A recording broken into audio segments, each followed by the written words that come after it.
I'd like to call the Township Committee meeting to order. Rodney, would you lead us in a flag salute, please? Flag salute.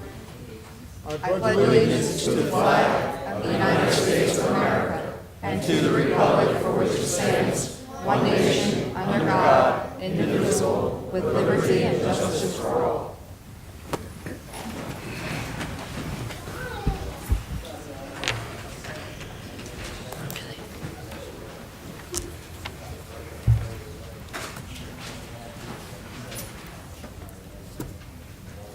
You okay, Mrs. Anderson? Yeah. Adequate notice of this meeting has been provided pursuant to the New Jersey Open Public Meetings Law by posting a notice on the bulletin board in the municipal building and by emailing a copy of the notice along with the agenda of this meeting to the Press of Atlantic City, Atlantic County Record, Record Journal, and current newspapers stating this meeting would take place at 6:30 p.m. on Monday, April the 20th, 2015, in the municipal building, Mace Landing, New Jersey. Ms. Gatto? Here. Mr. Gishard? Present. Mr. Kurtz? Mrs. Link? Here. And Mayor Silva. Here. Thank you. I'd like to take at this time a moment of silence for private reflection. Please keep in mind that I think the turn of events in the Mideast seem to worsen today, and hopefully that there'll be some peaceful resolve to what's going on over there without us entering into a war.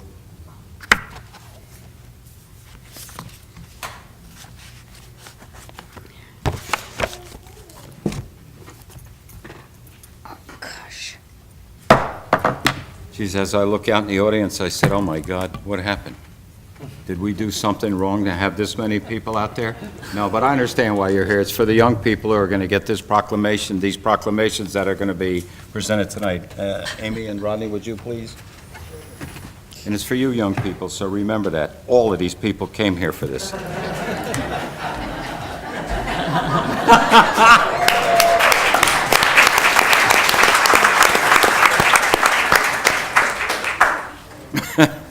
Hayden, Hunter, and Frankie, can you please report to the front? Hey, Rod. Okay, so we are very excited to be honoring some of our youth here today. I had it brought to my attention that they have achieved a pretty special and awesome accomplishment. It feels a little surreal, though, that I'm now giving an award to one of my classmates' children. Feeling a little, but it's very, very exciting. So we are here to honor Frank Gabriel, Hayden Horsey, and Hunter Horsey, who on March 22nd competed at the 2015 New Jersey State Wrestling Championships. Frankie, do you want to raise your hand, Frankie? He won third place in the 82-pound weight class. Hayden won third place in the 72-pound weight class. And Hunter won second place in the 68-pound weight class. So what we want to do today, guys, is honor you each with a plaque that looks like this. And Committeeman Gouchard is modeling it very astutely. So Hunter, and as Committeeman Gouchard is handing it, let me just read what the plaques say. Whereas Frank Gabriel, Hayden Horsey, and Hunter Horsey are residents of the Township of Hamilton and students in the Hamilton Township schools, and whereas members of the MLAA Predators wrestling team, they have devoted a great deal of time and effort to becoming accomplished wrestlers. And whereas on March 22nd, the Predators competed in the 2015 NJ State Wrestling Championships, where they placed, as we mentioned, we, therefore, the Township Committee of the Township of Hamilton, on this day of April 20th, 2015, do hereby recognize Frank, Hayden, and Hunter in honor of their remarkable accomplishments. This achievement is not only a credit to their hard work and dedication, but it is credit to the support they receive from their families, their coaches, their teammates, and their teachers. These young men have set a wonderful example for the young people in our town and we are extremely proud. Let's hear it.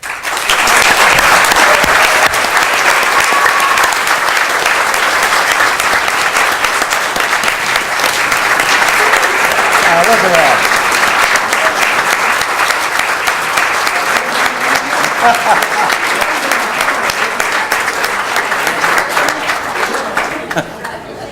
Like true champions.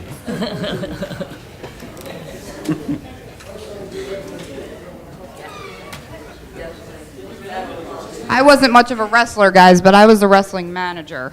And I know you had to do quite a few moves to get the points to earn the places that you earned. So congratulations. And again, I do want to recognize the parents and the coaches and their teammates. The coaches are all volunteers who get involved with all of our youth programs. I know the parents spend a tremendous amount of time not only at practice and at the events, but also traveling to each place. And I want to thank Mike Angelo, who actually brought it to our attention to make sure we knew what was going on and make sure these guys get their plaque tonight. So thank you to all. And again, congratulations.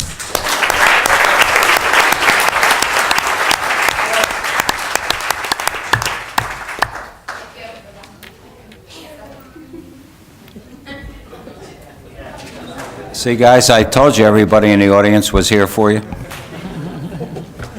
Thank you. You're welcome. It's our pleasure.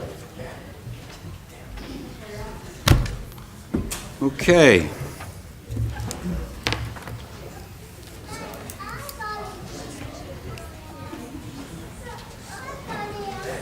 Next item on the agenda, we will adjourn to executive session at the end of the meeting, and we could possibly reconvene in public session if there's anything that we are going to report, any confirmation.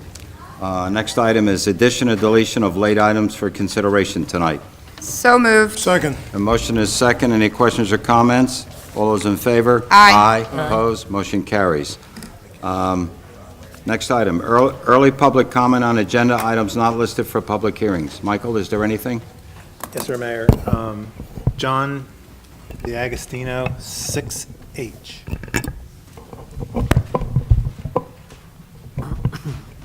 H. Come on up. Hello, my name is John DiAgostino. I'm here, I'd like to encourage you to approve a plan for the repaving of Park Road. I've lived here for 15 years, and it was in horrible condition when I moved here, and it's in abysmal condition now.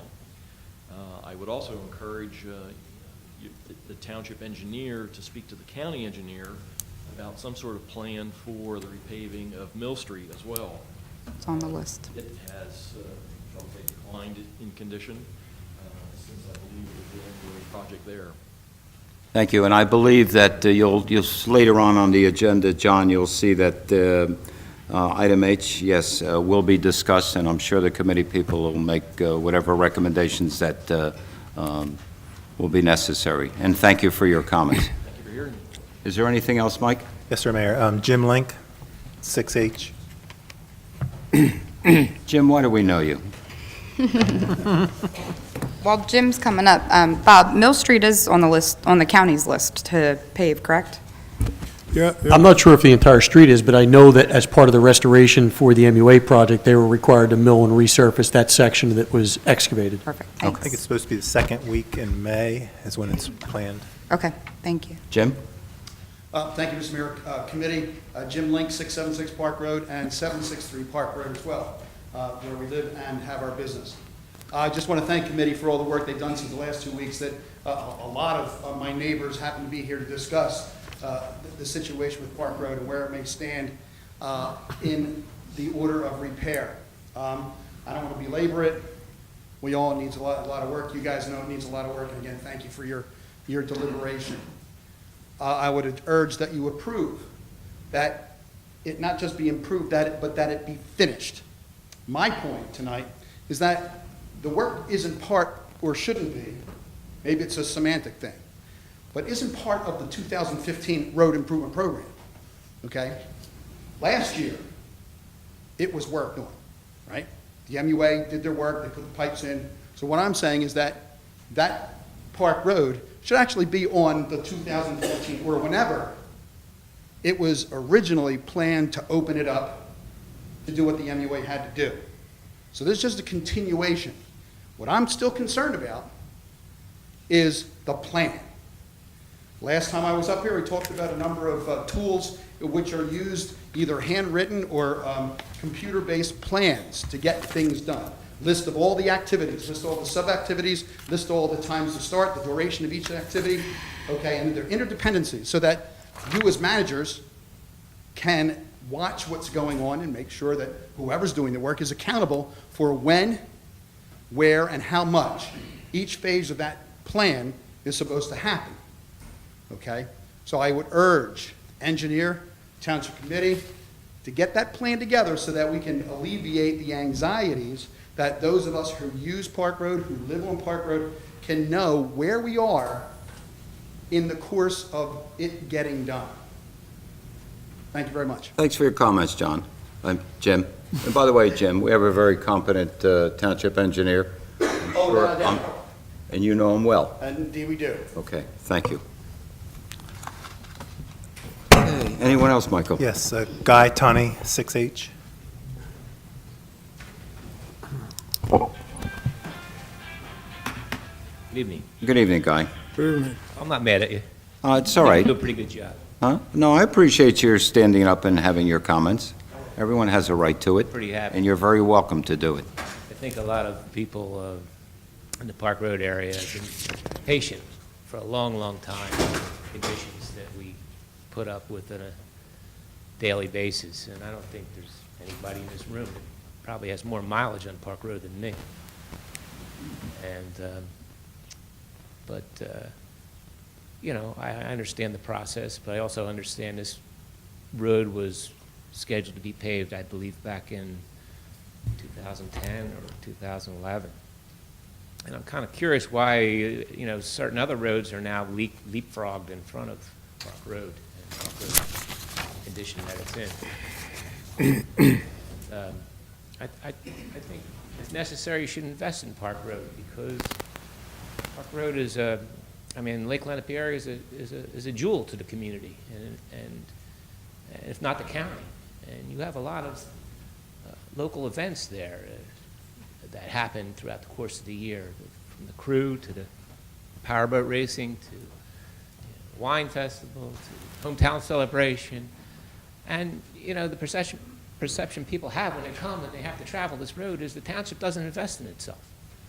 And I expect business people to come to the community and want to open up a business and maybe relocate to our community. You know, this is one of these areas that needs it bad. And, that, you know, people that see this condition might say, hey, well, you know, Hamilton Township doesn't care. But it's an asset, and with thousands of people coming every year to visit, I think it should, no other project. I don't know what other road in the community is worse than Park Road. I haven't seen it, but I'd like to know where it is and how those other projects leapfrog in front of Park Road.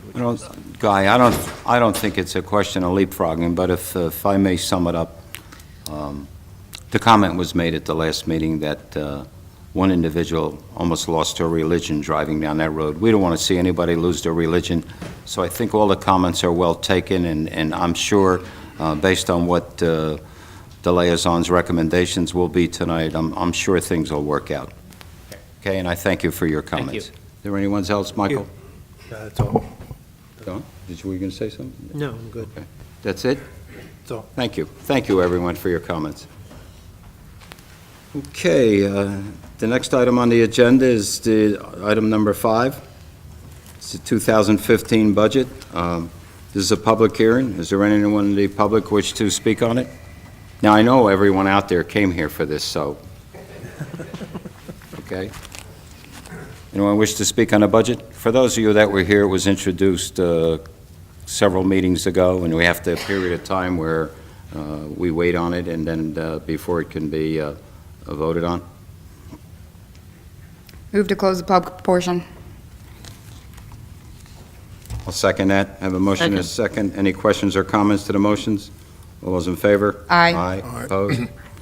Mr. Mayor, before we make the motion to introduce, I feel it's my duty as one of the finance liaisons, while we have a captive audience, to remind you of what is in this very awesome budget, if you haven't read it already.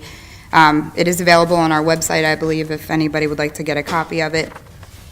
The highlights are, our budget is down since over the last 4 years, year over year. We've gone down. Since 2009, the budget was over 25 million, and this year we are under 24 million. From a local tax revenue perspective, in terms of how much we are collecting in taxes, we are not collecting any more this year than we collected last year. So it is a zero tax increase from the Township of Hamilton government this year. We have had that in 3 out of the last 4 years. Last year, the only tax increase that we had was to make up for the large portion of tax appeals that we had, and we were making up for that revenue loss. From a debt perspective, in 2006, we were close to 23 million in debt. As of this budget, we will be at 13 million. That means we have paid off close to $10 million in debt. And what that means is less debt service in our budget that we have to pay, better interest rates, a better bond rating, so that when we do borrow, we're getting a better deal for the money that we're borrowing. It's a great story for you as the taxpayer. From an employee perspective, from 2007, we were at 177 employees, and we are down at 120 employees. We've made significant cuts, some extremely hard over the years, but when we achieved the budget that we could afford back in 2011, we've maintained that affordability and not added any additional hires without the revenue to support it. So I just wanted to kind of highlight some of those key statistics. We can, again, in the budget presentation, you can find how does your tax dollar break down between public safety, public works, solid waste, and general government. And, you can see in detail some of the things that we're doing with the budget. One of the other things I want to highlight is that this budget includes our pay-as-you-go program. So instead of borrowing, we are spending cash for one-time expenses so that we don't have an issue in terms of trying to support recurring expenses without recurring revenue.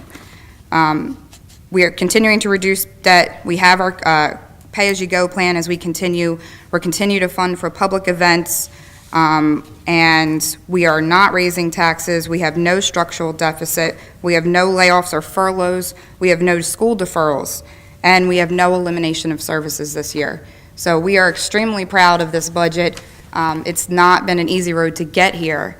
It's certainly taken a lot of hard work from all of us up here on committee to make the decisions that were needed to get here over the years, and it's taken the work from you, the residents and the taxpayers, speaking up as to what are your priorities, what is important, and keeping us on our toes. So this is a compliment to everybody involved, as well as our employees who have been extremely diligent in managing their expenses, their costs, and doing everything we can to try to keep our revenues where we need them to be as well. So kudos to everyone. I'm extremely excited.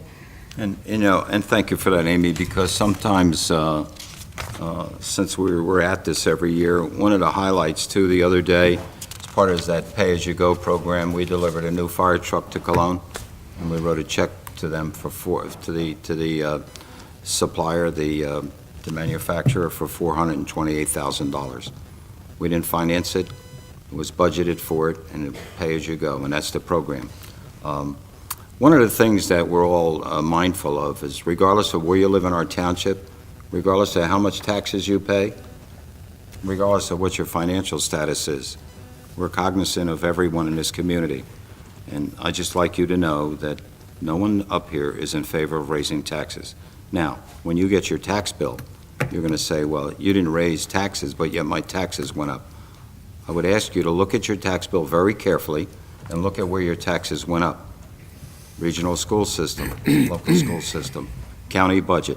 And of course, you'll constantly hear comments as to, we had 15 years of perfect audits, but yet their budgets still go up.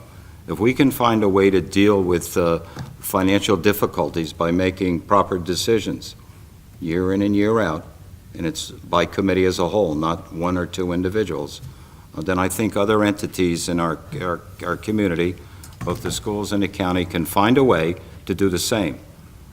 Whenever we have a problem, our first response is not we're going to raise taxes. We're going to find a way to deal with it.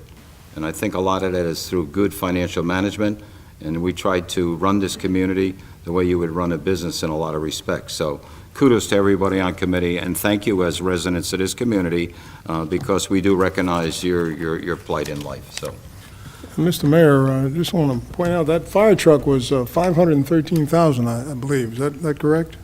Total amount? So yeah, the what check was the check written for, Cindy? That's a Fire deposit. department, volunteer fire department, some of the money. That's what I wanted to point out, yes. It's They 513. they raised the Forgive me. rest. The total truck was I confused that with 513. something else on the generator. Thank you for that, Rod. Thank you. Too many numbers. But, okay. so- Well, I think Rodney's point is that the fire company, That was the point. there yes. were a few options that they wanted that was over and above what our bid spec was, and they opted to fundraise to pay for those additional options, and fund that portion over above what we had budgeted for what was considered, I guess, necessary requirements. So support your local fire department, because that's what some of the money goes toward. So when you see the coin drops and the flea markets and all the rest, that's what some of that money goes for. Exactly. The other point that Amy made is that we're trying to keep the taxes even, and doing that, we have put so much money aside for the fire engine, the fire trucks each year, so that when it comes time to pay for them, we actually have the money to do that. Right. Thank you, Judy. And that fire truck is supposed to last for 20 years. I don't know. That sounds like a long time, but that's what we're hoping for. Hopefully, we'll both be here then to vote on it. Oh, again. yeah, I plan to be here. Good. Okay. The next item on the agenda is, We have to do the introduction of the budget amendment. yeah, well, that's the next item, right? Oh, okay. The next item is the introduction of the budget amendment, and the public hearing, Mrs. Anderson, is to be May 4th, 2015. Mike or Cindy, do you want to just briefly give us a little rundown on this? And then I'll read the resolution.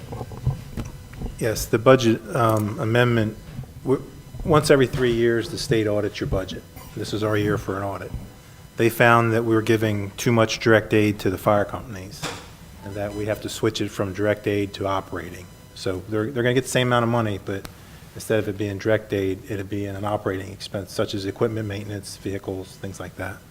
So that's the sole purpose of the amendment. And since it went over the statutory amount, you had to do a budget amendment. All right, so I make a motion to introduce that budget amendment. Second. it. I have a motion and a second. Any questions or comments? I have to read the first, right? Yes. So while I'm waiting on any questions, I'll read this resolution.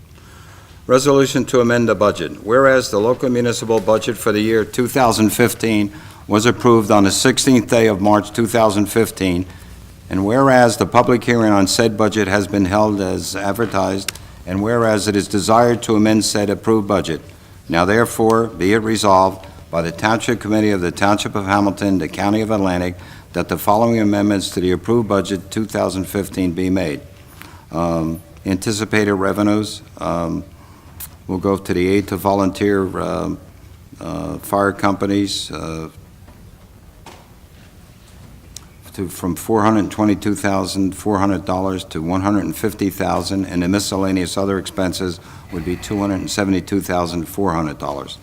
Be it further resolved that 2 certified copies of this resolution to be filed forthwith in the office of the Director of Local Government Services for his certification of the local municipal budget so amended.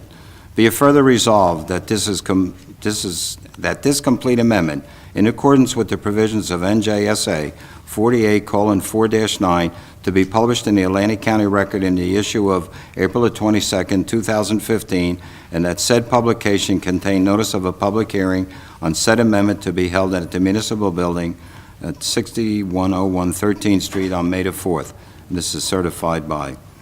Okay, so I had a motion and a second. Are there any questions or comments? Mrs. Anderson, can we have a voice roll call, please? Ms. Gatto? Yes.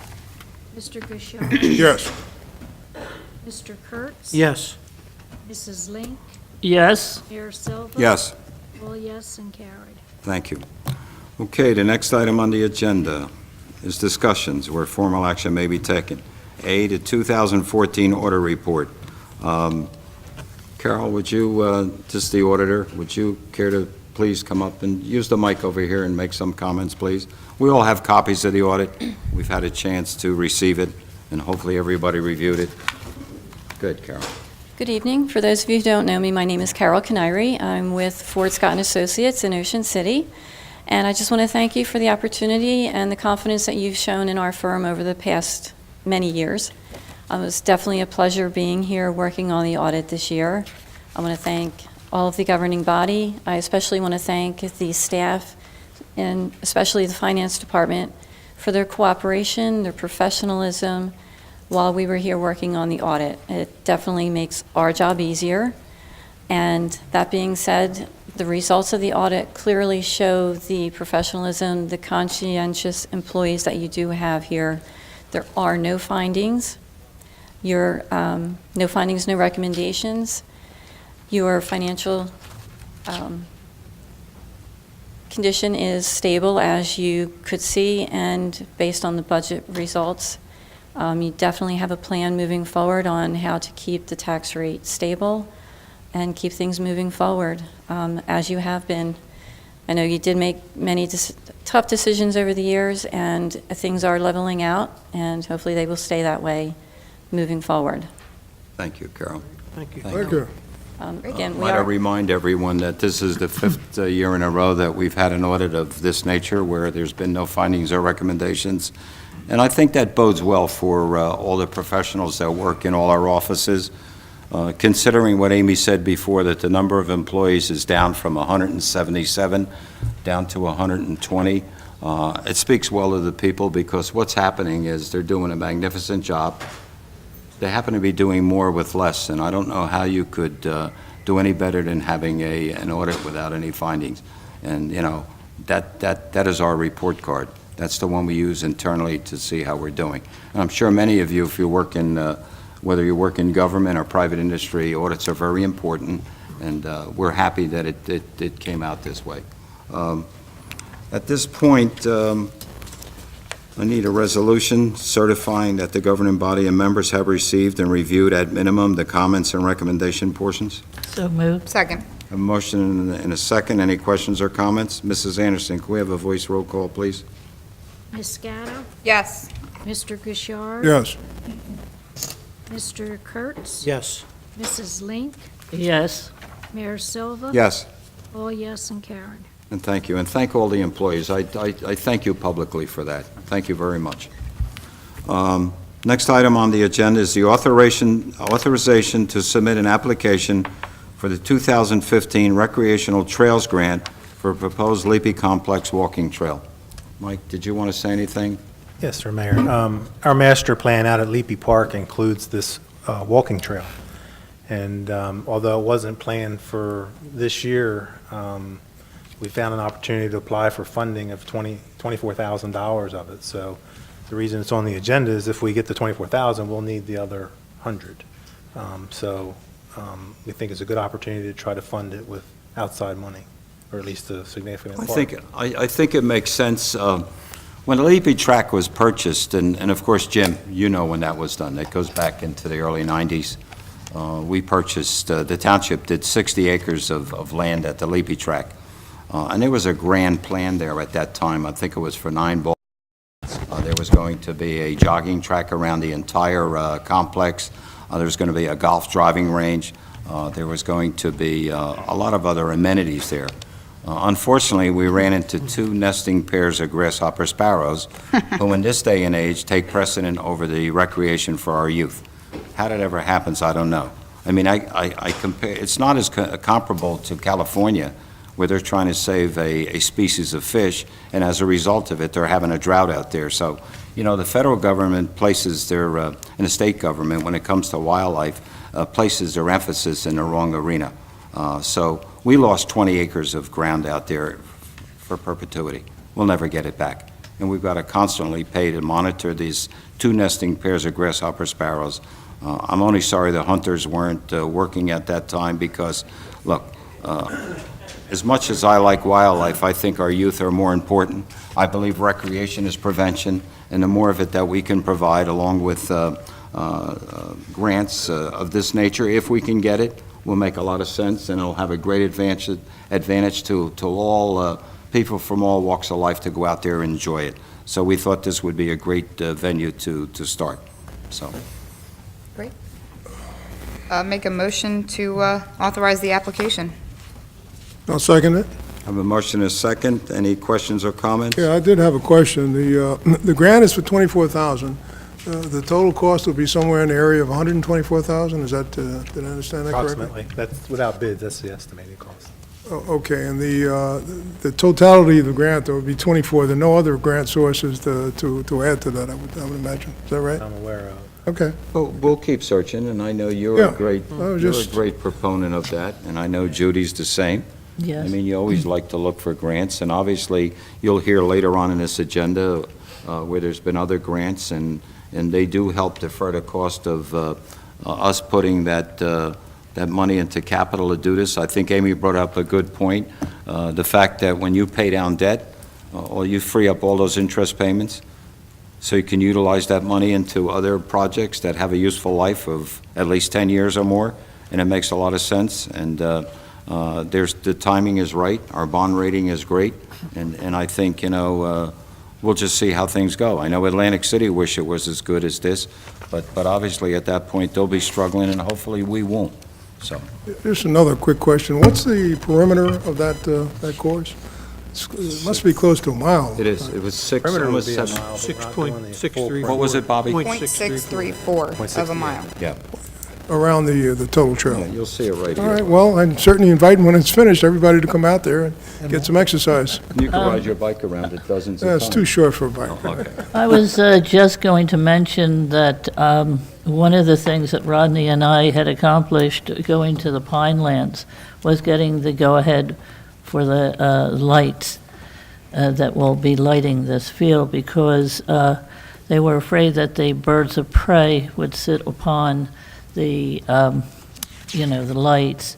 And Take we care of our sparrow problem. Yes, well, no, they don't want it to take care of it. So at any rate, we were able to convince them that we would put cones on the top, preventing the birds of prey to go down and get rid of those grasshopper sparrows. It's And amazing. I'd say that was a very interesting meeting, because I think we came up with a solution at the meeting. Yes, Had it we not did. been for that, we probably wouldn't gotten permission, but we did. Yeah, so that freed up a lot of situations such as the, Okay. whatever. Okay, so we had a motion and a second. All those in favor? Aye. Aye. Aye. Opposed? Motion carried. C, the approval of shared service agreement with Egg Harbor City for dispatch services and authorize the mayor to sign the same. Michael, this is an extension, right? It Would you really like to- should say extension, Mayor, you're Yeah, correct. well, currently, we provide, through our dispatch center here, we're in a shared service agreement with Egg Harbor City, and we dispatch for them also through our center. So we've been doing it for how long now? A little over 3 years. 3 years. So this is an extension, and Annually, it's a value of $178,741.50 would be this year's. And it has worked out well, too. Very well. Yes. Yes. Yes. I think so. okay. Make a motion to approve? Second? Second. Motion is second. Any questions or comments? Mrs. Anderson, could we have a voice roll call, please? Ms. Scatto? Yes. Mr. Gishard? Yes. Mr. Kurtz? Yes. Mrs. Link? Yes. Mayor Silva? Yes. All yes and carry. Okay, thank you. The next item on the agenda, the Woods Landing Homeowners Association requests regarding the Hamilton Township Municipal Utilities Authority. Paul? Thank you, Mr. Mayor. You're very welcome. May I have Dr. Carmen accompany me? Whatever support you need. Can I give you? You sure can. 5 copies of what I'm Yeah, would you give, in fact, would you give one copy to our solicitor? Keep one back, and I'll spread the rest with the people up here. Okay? Unless you have 6 copies. I'm reading fast. And Mrs. Anderson's going to need a copy. All right, so then give one of those to Mrs. Anderson. And Split this one. You guys have that one. From here, You- okay? John and Rodney will split. Pass one to Mrs., you got one for, okay, good. What's that? Okay. So she can get hers after the meeting. Okay, who's We'll have to reading? share that. I'm going to read, because I wrote it, and I gave you copies so I can read fairly fast. But first of all, Mr. Mayor and Council, thank you very much for putting us on the agenda so that Dr. Carmen and I can talk about an issue. And we have a few residents here. Well, then you didn't Folks who come agree out with for the me. youth. And they're agreeing with me. You didn't come out for the youth. Good thing the kids left. I didn't want to disappoint We had them. them come out for the kids.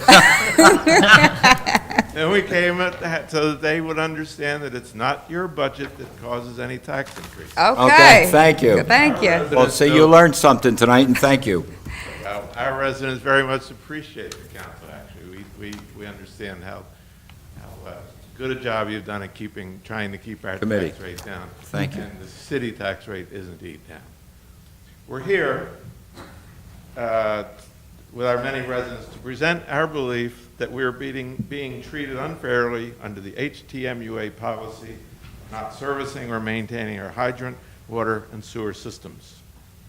We are very happy with everything that you guys do and the staff that you have. Everyone is always cooperative with us, and we very much appreciate that.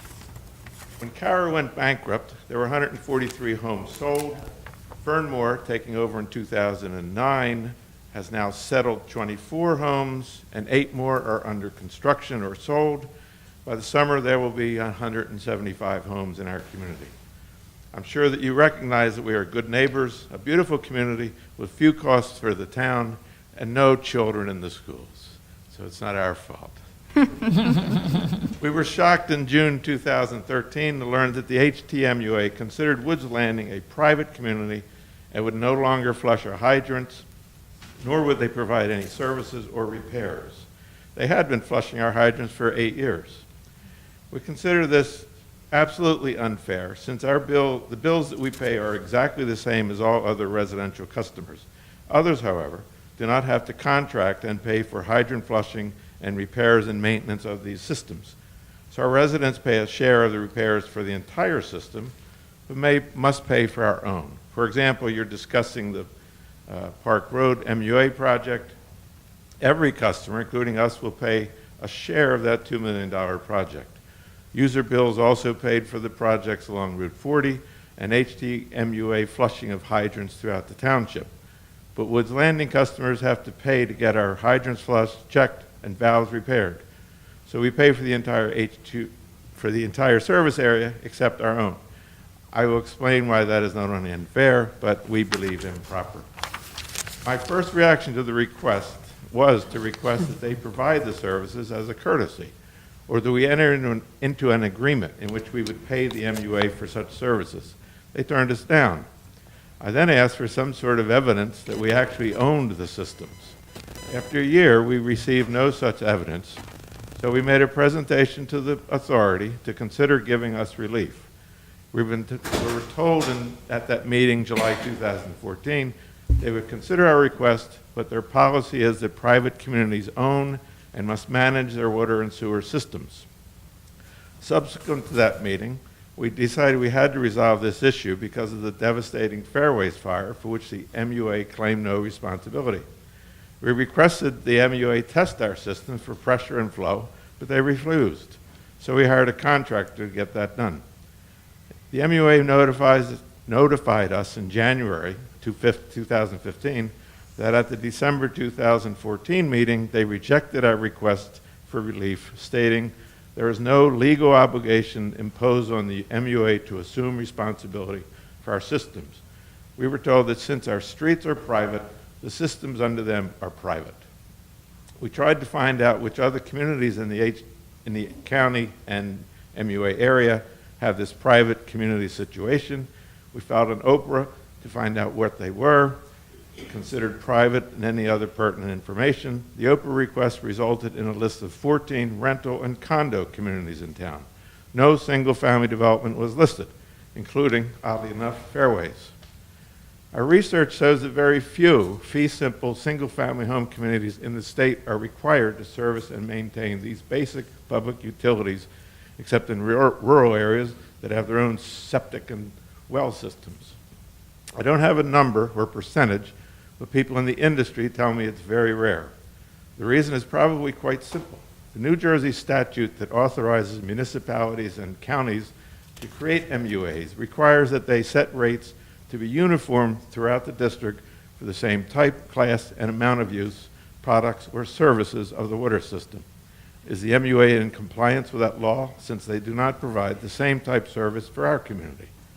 Senator Whalen has written an amendment to that law, which will ensure that MUAs will service and maintain utilities in HOAs. In addition, the Kelly bill requires municipalities to accept HOA streets once completed if requested. While we are nowhere near that decision, were we to make that request, the MUA policy would be moot. We believe that the Woods Landing water and sewer systems were never intended to be private. Since the MUA could not produce evidence that we owned the systems, under the Oprah request, I went to the offices and had copies made of documents. Based on what I found, we believe that there was never any intent that the systems be considered private, and they were to become the property of the MUA upon completion, making the HTMUA policy regarding Woods Landing without merit, I think. We discovered that the final application to the Planning Board in 2004 states that the community would have private roads, public water, and sewer. MUA has said that since we have private roads, they will not take over the systems, contrary to the application approved by the Planning Board, which states that the systems will be public. Significantly, MUA does not have a written, codified definition of what a private community means. In fact, I live on Ernst, and the MUA does maintain those systems, including they did a hydrant flushing this month. A series of emails in August 2009 to and from counsel to the MUA state, Steve has reviewed the original application and approval. The approval provides for the HTMUA to take possession of the infrastructure. Further, the lawyer states, the issue is whether the HTMUA wants to contest the original application and approval, in that the application, according to Steve, did not say that this was a private project. The MUA attempted to include a provision in the agreement with Furmore, stating that MUA will not be responsible for the water and sewer infrastructure. Furmore's attorney replies, under no circumstances will my client sign the agreement with the language the MUA suggested. We'd be sued by the HOA if we did, and we simply can't waive or release any rights they may have in the existing approvals. These quotes, I believe, verify that the developer proposed, application was approved, with all parties knowing that the water and sewer would be public, owned by the MUA. In addition to the original application and the statements by the director, we have other reasons to question the term private for our community. The public offering statement and covenants both state that the common areas are to include water and sewer laterals, not the main lines. They do not call for the HOA to own the water and sewer systems. The original CARA plans included gatehouses at the entrances. Fernmore eliminated these with HOA and township approval, while removal of the gatehouses did not change the ownership of the streets and subsurface apparatures. It certainly changed the accessibility and private nature of the community. CARA and Fernmore Homes filed public offering statements that included budget and letters of adequacy. They are completely silent as to the water system, sewer system, and fire hydrants. No reserves were established, nor were these systems mentioned in the association's operating budget. The capital replacement plans included the streets, but not the water and sewer systems. The August 2009 developers agreement between the Township, MUA, and Fernmore is silent as to ownership of these improvements. We have no record of any deed conveying these to us by CARA or Fernmore Homes. Interestingly, Ernst Court, where I live, still has the hydrants flushed and the systems maintained, even though it is as private as Keller, Lewis, and the other streets. The MUA says they need the water main under Ernst. Shouldn't policies be consistent? Finally, it has been somewhat frustrated to get information from the MUA. After we received the final decision in January, we asked for a few items under Oprah. We received the minutes from the December 14th meeting, but the discussion about Horizons was conducted in executive session. On February 9th and March 4th, we requested the minutes of the executive session. We have not received the minutes yet. It's been 2 months. We also began requesting lists of private communities. The only list we have is the 14 condo and rental buildings. Of those 14, most do not receive individual bills from the residents don't receive individual bills from the MUA. We have not received the list requested March 2nd of all private communities. Since a letter was sent to all private communities on March 30th, stating that we had to do our own flushing of the hydrants, it should be a simple matter to list those communities. Just look at the cron file. In late March, we were told the ongoing review for the list continues. We thank you very much for your attention. We're uncertain if the Township Council has the authority to intervene on our behalf, or if you even agree with our concerns. But we do appreciate your, I truly appreciate that. It's all right. Is there anything you have to say, Doc? Yeah, I would like to add one thought, actually one or two thoughts. One of them being that we are paying the same rates as anyone else in the community, and yet we're not getting the same services if we listen to what the MUA is saying. In effect, if I recall correctly, back in 1776, there was a revolution in this country to come against the British because it was the same thing. It's a form of taxation without representation. We're paying the same rates as everyone else. We should be entitled to the same benefits as everyone else. That's the first point I would make. The second point I would make is that you have a water and sewer system that was put in by the builders and we believe was inspected by the MUA. If they inspected it, then they had a responsibility for it. If they didn't inspect it, how did they turn the system on and start billing us if it didn't happen? So there's a lot of uncertainty here, but the fact of the matter is we just want to be treated no differently than any other resident in the community. I don't know where we go after you pull Well, the 1776 card. Let me tell you, once he pulled out, I looked over at the solicitor. I thought You that get was paid the tea. big bucks. Please, talk to these gentlemen. I remember what happened in 17. All right, thank you. I knew. I was a young lad at the time, and I had hair. I'm not sure what you're being asked to do. The last sentence of what this gentleman read was that we are uncertain if the Township Council has the authority to intervene on their behalf. In point of fact, you don't. The statutes that create the MUA and the ordinances that are related to it indicate to me that it is what the law considers a body politic. It's similar to, in many respects, the Industrial Commission. The MUA has the right to sue and be sued. It has the right to bind itself by contract. It has the right to own property, as does the Industrial Commission, who I represent. The governing body does not have authority to turn to the members of the MUA and tell them how to do their business. It is beyond the authority vested. The only authority this governing body has, and every other one in the state, is to make appointments to the MUA. And if you are a body politic, you are a freestanding municipal entity, kind of like a corporation. And you are governed by your board of directors, and they cast the policy votes. So you have absolutely no authority to do what you're being asked to do. That's point one. Point two, and I know you guys are going to hate me for this, but the analogy is, in your development, your top coat on your roadway is not complete. And at one point, I believe there was a suggestion that the township should do some snow plowing and other things in there. And I directed you, I advised you, that that would be inappropriate. Under the approvals that were gotten by the planning board in your development, they are subject to the municipal land use law, and they're also subject to the development ordinance here in Hamilton Township. And you gained the same rights, and you garnered the same rights as every other subdivision and every other entity that got major site plan approval under the law, that is the statute, and under the ordinances. The ordinance, for example, says that when 90% of the residents are done, you could proceed with your top coating.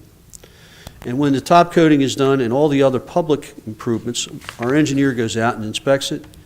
And if he says it's according to plan, then you make a petition to the government to take over that road by way of dedication. And it is only from that point forward that the public can take any interest in the maintenance of that facility by law. So if the analogy that I'm drawing to you folks is if you said to us, we would like you to take over the maintenance of our roadway, I would tell you, you can't even do it by law if you wanted to. I can't give opinions to the MUA. They have their own solicitor. And I suspect that the solicitor has provided an opinion which is contrary to what you're asking, or you wouldn't be here. So what I am telling you, my clients, is that while these are good folks, and they're taxpayers, they stand situated by the rights that their developer garnered through the planning board. And you stand situated by your appointments to the MUA. You entrust those folks to follow the laws. And I have not seen the MUA solicitor's opinion in this case, but I would never second guess it. So, in point of fact, you have no power to do what you're being asked to do. Do any of you have any questions of me? I mean, look, I know you've gone to great length to put this letter together. The fact that you read it before us and trying to appeal to us to bring your case to us, I mean, sometimes we're at a loss because we're bound by what we can and can't do. That's why that gentleman sits there. He's there to protect us. And obviously, at this point, I think our decision is clear. We can't do anything. But I'm sure from where you sit, you're not going to stop. Well, They didn't stop before 1776, so, right? if I may, Mr. Mayor, just, I think you picked up on Paul's comments that we talked to Senator Whalen, who was introducing an amendment to the legislation that will require MUAs to, in public streets, take over and be responsible for the water system. So that's coming down the road. It may take a while to go through the legislature before it happens, but we think it will take place. Well, and I hear you, and I understand. You have to also understand, too, it was funny when our department head of Public Works put together the snow plan for this past year, and I reviewed it, and I said, it's a fabulous plan, I like it, but you don't have the people that carry it out. When you look at the number of roadways that we have, even though a lot of them are both state and county, we still have a lot of roads within this municipality. And when you look at the amount of work that has to be done in a lot of the subdivisions that we do work in, it's of a different nature. You can't always get a larger truck in there. It's always done, all the cut-in work and everything with a smaller vehicle. So I understand your request. I understand what the Public Works Director has on his plate. And, you know, if there has to be a meeting of the minds, if this bill goes through, then we'll address it at that time. That's all I could say. We'll be fair. Did you want to say something, Bob? The only thing that I wanted to clarify is that they're not intended to be public roadways. They're actually 50-foot wide access and utility easements. So the intent was never for the municipality to take them as municipal roadways. Okay. That's the only difference here, that Senator Whalen's bill may not apply because they are in fact not public roadways. Okay. Mr. Mayor, Please. just to ask Bob, Bob, is there anything that we can do? So, for example, can we, the governing body, on behalf of a group of residents who have submitted an issue, submit a letter to the MUA asking them to re-review the issue? Well, the answer is yes, you can do that, Okay, but it's only a suggestion because by state law, you have vested into the MUA their own Right. authority. right. They may not be able to do it, but I'm not here to render opinions to them. I am to you. So the answer is yes, you could do that. Is there anything else we could do? No. Okay. Okay. These, sometimes you do hit subjects that you're at a loss for, okay? And obviously, as much as you like to help everybody, try to do everything, sometimes you can't. And that indeed is unfortunate. And while I understand your request, and Changing the law is the best available avenue you have. Well, we appreciate it. Thank you. well, sometimes voices are heard when you come out in public, and I know there's a reporter writing about this, and obviously there could be a story on this thing too, and it makes people think about a lot of things, and obviously many things have been accomplished by the great thinkers of the world, and let's see what happens, okay? I appreciate both of you, and I appreciate all the residents in your community coming forth, and you're always welcome to be here, even though it wasn't to support the young kids here. Thank you. Thank you. Thank you. You go.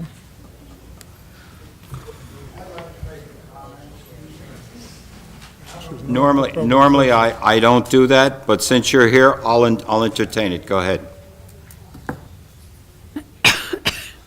Not that you don't do that, but public hearing is But at... the public hearing is public correct. hearing At the end. My name is Dave Mayer, I'm a resident of Woodlands. This gentleman said there was nothing that we could do in the community, but I think maybe a little suggestion by you people, for the amount of money that we pay tax, we have no children going to school. The average person over there is $6,000 or more. We take care of our own snow removal, which that could be a little burden on the township. Sending, you just said you laid off quite a few people to come do your budget. All these little things can help, but maybe you guys can get behind somebody, write a letter to them and tell them that what's going on in the community. I don't think we should have to take care of our fire hydrants or anything like that for the amount of money that we pay to the NUA for our water and storage. We pay quite a bit of money over there. We're not a big community, but we pay a hell of a lot more than a lot of people in this town. And we had children of our own, and they're all grown. That's all I'm saying. Maybe you could come, write a letter, do something, help us out. I don't think we should be paying for these things. We pay enough. And your point is well taken, sir, and I thank you. I know there's other communities, whether it's Horizons, Woodlands, the Fairways, Hamilton Green, Timber Glen, Evergreen, Oak Crest Estates. I looked into a few of these retirement areas, and they're not paying for have their fire hydrants flushed and everything else. It's just us. I don't know, not in this community, in this town. If you know, there was an incident that arose last year in the Fairways. There's over 800 residents there. They maintain all their own stuff in there. And of course, what they pay monthly is so exorbitant too. That goes in at $700 a month rent for their units. So look, I understand what you're saying, and I appreciate your comments. And you know what? I appreciate you listening. It gets everybody, okay? Sure does. But thank you. Okay. Next item on the agenda, the Malika Road patching versus paving. Did you want to talk about that, Bob or Mike, please? Folks, thank you. I think it's going to be a tag team. Mike and I will talk about this one together. Go ahead. Oh, there was Ray Geilman. This here is going to get some homework done. Question is, when they tried to make a deal with it, pay them to do it. Why, I don't know why. I don't think it's something we should discuss here, but probably should have a meeting with them to understand it better. Yeah, maybe the MUA could reach out. No, I think They have to we reach out should to them. definitely, I think, one of us should sit down with resident. you know, the MUA, just understand, you know, Go ahead, what's guys. the other side Okay, of this. So, as the committee's aware, out on Malaga Road, we've done 3 phases of Malaga Road. hold on, Mike, just hold on. Can't hear anything. Yeah, let's give it a couple of minutes here. Mike doesn't talk loud enough. I will. Just kidding, Mike. As the committee's aware, we've done 3 phases already on Malaga Road, and we applied for funding for the 4th phase. This year, we also awarded a contract to do some patching on Malaga Road. Some of those patches are in Phase 4. We just received notice that we were funded for Phase 4, $190,000.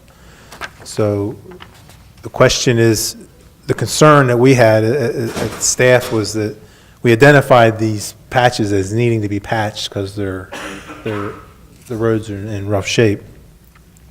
And in doing that, we were concerned that we've created, a need to do the roads immediately as opposed to waiting. But I'll let Bob fill in from there. But we do have the money now to pave Section 4. The question is, do we want to hold off and not do the patching in Phase 4? That's basically the long and the short of it. The situation we have is we'll probably be able to reconstruct the next half mile of Malaga Road. And obviously, some of the area that we had proposed to do an interim milling and patching repair work is going to fall within that area. There's still some locations that are outside that half mile That you'll location that we would do regardless now, because obviously, if we apply for another year of funding, it's not going to come through till next spring. But I guess the question begs, we now know we've got the funding. We're going to do the design, the engineering, and get to construction as quickly as possible. It's a decision for the governing body as to whether or not we skip the section that we're going to reconstruct, or we do that patching knowing that we're going to go into basically a full reconstruction at some point in time. A few months. What's a few months? We just got the letter notifying us that the funding was available. They still have to execute the grant agreement, but knowing that, we can provide a proposal to the Township Committee authorizing us to do the survey and the design work. You got to go out to bid? Oh, we have to go out to bid, so How soon could the patching be done? well, we had anticipated, based on the pre-construction meeting that we had, that the patching was going to start last week, but the weather has been unfavorable. I put in a call to the contractor on Friday. It rained Friday, it rained it rained last week, and it also rained today, so the weather has to improve. Looks like it's good for the rest of the week. I'm waiting to hear back from the contractor. And that sections that you've identified that fall within the paving area, those sections are bad? They're pretty rough. Then I suggest the decision could Wait, almost, hold on. How much were we going to spend on patching The total cost for the patching program was about $157,000. in that area? No, it included also a large portion of resurfacing on Holly Street, a lot of milling and patching on Holly Street. So take just the Malaga area, I'm asking. I don't have the exact cost for the Malaga, but somewhere probably less than half. Okay, so about $70-ish thousand. Plus or On minus. patching. So spend $70,000 on patching now, or wait a few months and get it paid for out of the state's pocket and not ours, and have that section completely repaved. A portion of that section, yes. So just so I Would understand that it, that would, be milling and patching, or? It would be a complete reconstruction of the roadway Right. in that area. So then, if you were to just patch it, and wait until that fund comes available, which should be pretty shortly. Well, your Public Works Department is out there patching With hot very mix. frequently with, doing some interim patching to get us through. Does that do sufficiently for? It's still pretty rough. Pretty rough. And the concern that Mike and I had discussed would be the township's responsibility if we in fact delay the paving, and that's really the only concern. is it a huge risk factor? That's subjective, Mayor. Wait, say that line again, your concern is what? Well, Liability. We have gone out and said this road needs patching, Right. and now we're going to say it can wait 3 months. That's the question. I mean, that's what we're concerned in saying it. Well, and I we're not spoke saying with- it doesn't need to be done, but we're saying when, we're basically saying, are we going to spend money twice or spend money once? That's right. If we spend the $70,000 to do the patching now, that's $70,000 we don't have to spend on something else Correct. for this year. It was 3 months. Right. It seems as though the 3 months that you would wait would be more the ideal time to do it. Oh, can you hear me? The 3 months waiting for the 190,000 to come about would be a prime time to do that road, or that part of the road. Well, we still have plenty of time to do it before the fall/winter hits, right? the reconstruction of the roadway, yes. And it's like I said, I don't have the exact figures, but it's less than half of the total budget. Will they still continue to do temporary patching needed if it's really bad? Public Works would do that, yes. I was asked, what is the potential liability to Hamilton Township? When you make a determination that a road is in need of repair, that means you're on notice of a condition. And should that condition cause an injury or an accident, there is potential liability there. I'm aware of a case in Cumberland County years ago where a motorcycle hit one of these things and sued the county and was successful.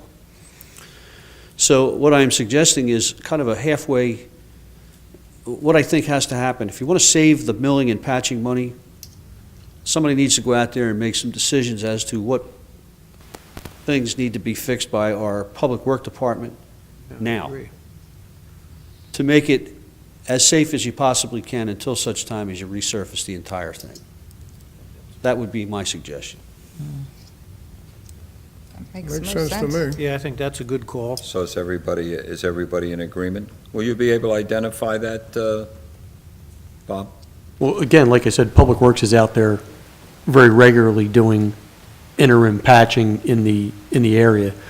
The question is, I guess we can coordinate with them, go out and take a look at it now, determine which areas require attention, have them do some interim patching with the materials and equipment they have, and then proceed accordingly, if that's acceptable to Mr. Sandman. It is. Just one question, is there any way to, you said approximately 3 months, is there any way to accelerate that if we put a little more emphasis on it, a little more resources on it?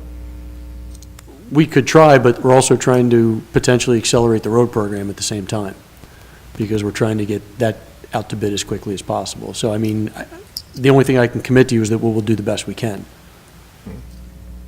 Would Brett be able to advise us on the condition of that road, or his patching, the patching that he's been doing? I was not aware that Brett was in the audience. Yes, he is. Yeah, I mean, somebody has to look at it and He determine. would be part of the Well, he hasn't discussion. been looking at it. Oh, like. There has to be an inventory taken of the condition of the road with some idea that you're going to prioritize something that you consider to be potentially dangerous in a way that it can survive for 3 months until you get the road done. Right.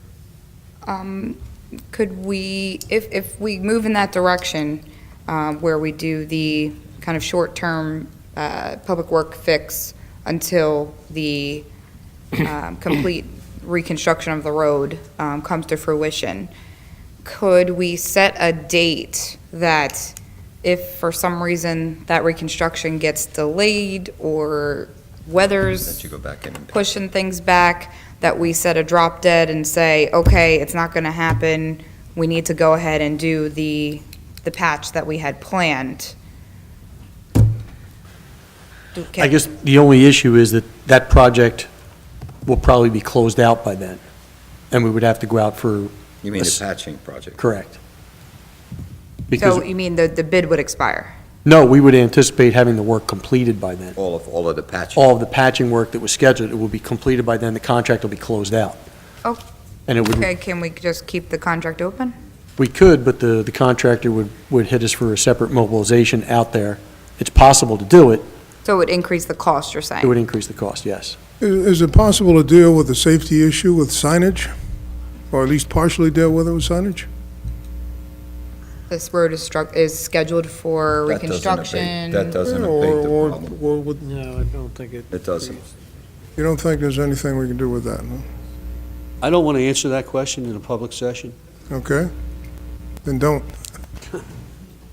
Would a group, say, of the, like, the liaisons to Public Works go out, say Rodney and myself, go out with Bob? Is that a possibility? Wouldn't or- recommend that. Okay, so it would have to be a professional who would have to ascertain. I It mean, would. we have no, Right. And I'm giving you an opinion basically from the hip because I don't know what the terms and conditions are of the milling and patching contract and whether we have control to reduce it or enlarge it or what that is. I'm not speaking to that issue. I'm speaking to the issue of potential third-party liability issues. Okay. Do we have to make a decision on this tonight? Let me ask I you a think- question, Bob. How long would it take them to patch that road, the contractor, that section? It's only going to take a few days, because they're going to get in there, they're going to mobilize, they're going to mill it up and repave it. Now, what I had been requested by Brett was to have them start, excuse me, on Holly Street instead. If they start on Holly Street, that gives you a little bit more time to make the decision. But you're still not going to have it ready. Look, I come from the school where an ounce of prevention's worth a pound of cure, and I think that, and I heard what the counselor was saying, and I understand how you like to spread your money, but, you know, if you've got something this imminent, then I think you've got to address it. That's just my opinion. I don't disagree with you, Raj, but I mean, 70,000's not a, It's a cheap lawsuit. It's a Well, cheap settlement. it could be a very expensive lawsuit, especially if it's designated as such. Well, there was a With the recommendation. patching. There was a recommendation to go out and take a look at it between the engineer and the public works person and see if some of the biggest problems can be ameliorated. And if they can't, then we'll proceed and fix it. But if they Right. can, it seems to me it's worth pursuing that. Well, the only other thing I will tell you, given the condition of all the roads around state, county, and our municipality as a result of the harsh conditions this winter, I'm sure they have a lot of work to do, and it spreads everybody very thin. And obviously, you know, every time you turn around with the increased rainfalls and everything, you're seeing new stuff spread and get larger. Just from my position, I would go for the patching and still do the paving. But, and then you don't have to rush it because you've got other priorities that you'll see later on in the agenda. Hey, may I ask a question? Mhm. If we do what we're discussing, and that is you and Brett look at this to devise some short-term plan on things that you think are dangerous, that does not stop you from getting approval tonight to redo that section of Malaga Road under this grant that I can think of. Well, no, the grant funds have been awarded. We have not. No, I had- understand that, but you can do the plans and specs now. Well, we just found out this afternoon that we got the funds. We have to submit a proposal and get the proposal approved at the next Township Committee meeting. But right, it doesn't preclude us from moving forward with the design work. So why wouldn't you? There's no reason not to. Well, let's see what happens after they evaluate it. Okay, because as you look down the list, there's other proposals that are going to come here tonight, and obviously, his work is going to, you're going to have a lot on your plate. well, my question is, do we have to decide this tonight? Is it, I find it very interesting that you got the word on this today and that it was on the regular agenda and not the late agenda. So now I'm even more thoroughly confused. So we Well, got the word last week. we had some Hinckley. inside information that it was potentially coming. So Okay. we've been discussing it. It was just coincidental that we actually got the official notification today. Okay, so do we have to make this decision today? Or can it wait 2 weeks? I would assume we can delay it for 2 weeks. There's enough work on Holly. Yeah, but what I could do is, he would have to do a separate mobilization for Holly and Malaga. So if he goes out and does Holly Street first, we could just delay him a little bit till he mobilizes on Malaga Road. Okay. That sounds- I mean, I just, tell me if I'm missing something here, but to wait 2 weeks and allow Public Works to fill in the holes for 2 weeks so that we can make a thorough decision without an off-the-hip legal discussion and before we decide to spend $240,000 or $270,000 on a road instead of $190,000. And I just think it's a Well, cautious decision. I feel like I'm missing something here. It's not a hip decision, and I think risk management is part of everybody's responsibility, whether he advises us, or he does, or we sit up here and look at it. So I understand where you're coming from, and if we can wait 2 weeks, we can wait 2 weeks. Yeah, and if he I'm does, asking, can we wait 2 weeks? We, Are we in imminent danger if we wait 2 weeks? So, well, clarify something for me. We are going to have the road done. Is that not correct? There's no Either question way, about Mr. that. Bouchard, the road will be Yes, done. it's going to be Either done. way, correct. So what is wrong with proceeding with whatever planning we can right now for that road? because There's no reason to delay that, I don't think. and the other thing is, at the next meeting, I could actually put some numbers to what we would actually spend within that section of Malaga Road. So if you go ahead and do Holly at this point, it would give us time, and We- and you can be more specific. Correct, we could mobilize on Holly first, do the repairs on Holly Street, and then have them, if necessary, delay the mobilization onto Malaga Road. Okay. Sounds like a plan. I think that makes the most sense before we... Okay, so you're in agreement. Okay, we'll move on to the next item.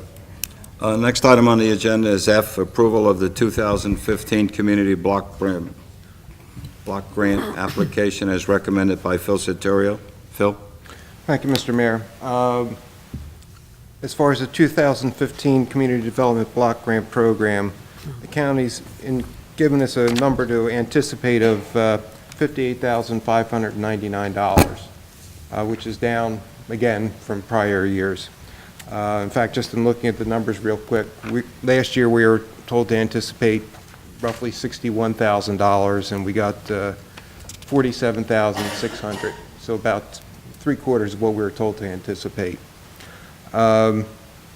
In looking at the funding and the available uses, and also other situations that we have here in the township, last month, this body authorized amending the 2012 program to take the $9,200 roughly remaining from there and apply it towards the demolition of 6372 Beacon Avenue, which is a township-owned property that we got back last year through foreclosure. In discussions with Mr. Smith, he's provided a cost estimate. Right now, the planning estimate for demolition and cleanup of that property is over $76,000. So that's a significant amount to get it to a point where it could be redeveloped for residential purposes. My recommendation to the governing bodies, we take this year's allocation, again, roughly $58,600, added to the $9,200, which would give us roughly $63,000, $67,000 towards the demolition and cleanup of that property. Once that's completed, I've also had the opportunity to reach out to Atlantic County Habitat for Humanity, which expressed an interest in acquiring the property from us for development of a unit for their program participants. And that puts the township in a very good position of accomplishing two goals. One is taking care of a blighted area, specifically that property, and two, providing a form of affordable housing for a tax-paying resident in the community. In other words, meeting our coal requirement. It goes towards it, yeah. It does, one unit won't meet it, but it Oh, certainly well. helps. One unit I take them one at a time, Mr. Gouchard. Yeah, right. Sounds like a plan. Okay, so what's your pleasure?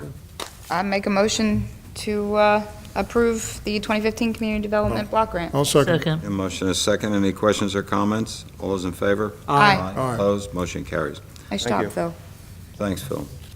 While you're there, next item, Phil, update on the flood insurance rate map changes. Yes, committee members have the short handout that I put together, and there are copies available from Lisa in the back if anybody wants to take a look at them. But basically, on April 1st, started the 90-day public comment period for the preliminary flood insurance maps. And they've been out and available for public review since last March. So it's after a year of being available for people to look at and digest, now it's begun the official appeal period. During this period of time, the appeals which concern technical changes or technical information need to be filed, as well as any comments dealing with non-technical issues. The street name is wrong, or stream name, municipal boundaries, etc. There's a small diagram in the middle that shows the 90-day appeal period, sort of right in the middle of the process. I believe that, with luck, we're probably getting to the point where the letter of final determination, which comes after the appeals are reviewed and processed and the outcomes are resolved, probably in about 9 months. We'll get to that letter being issued, and then the maps becoming effective 6 months after that period of time. So 15 more months? Good. I hope I'm wrong. I hope it's sooner. Sooner. But Phil, as of our... it's been a slow process, and I can't see it speeding up.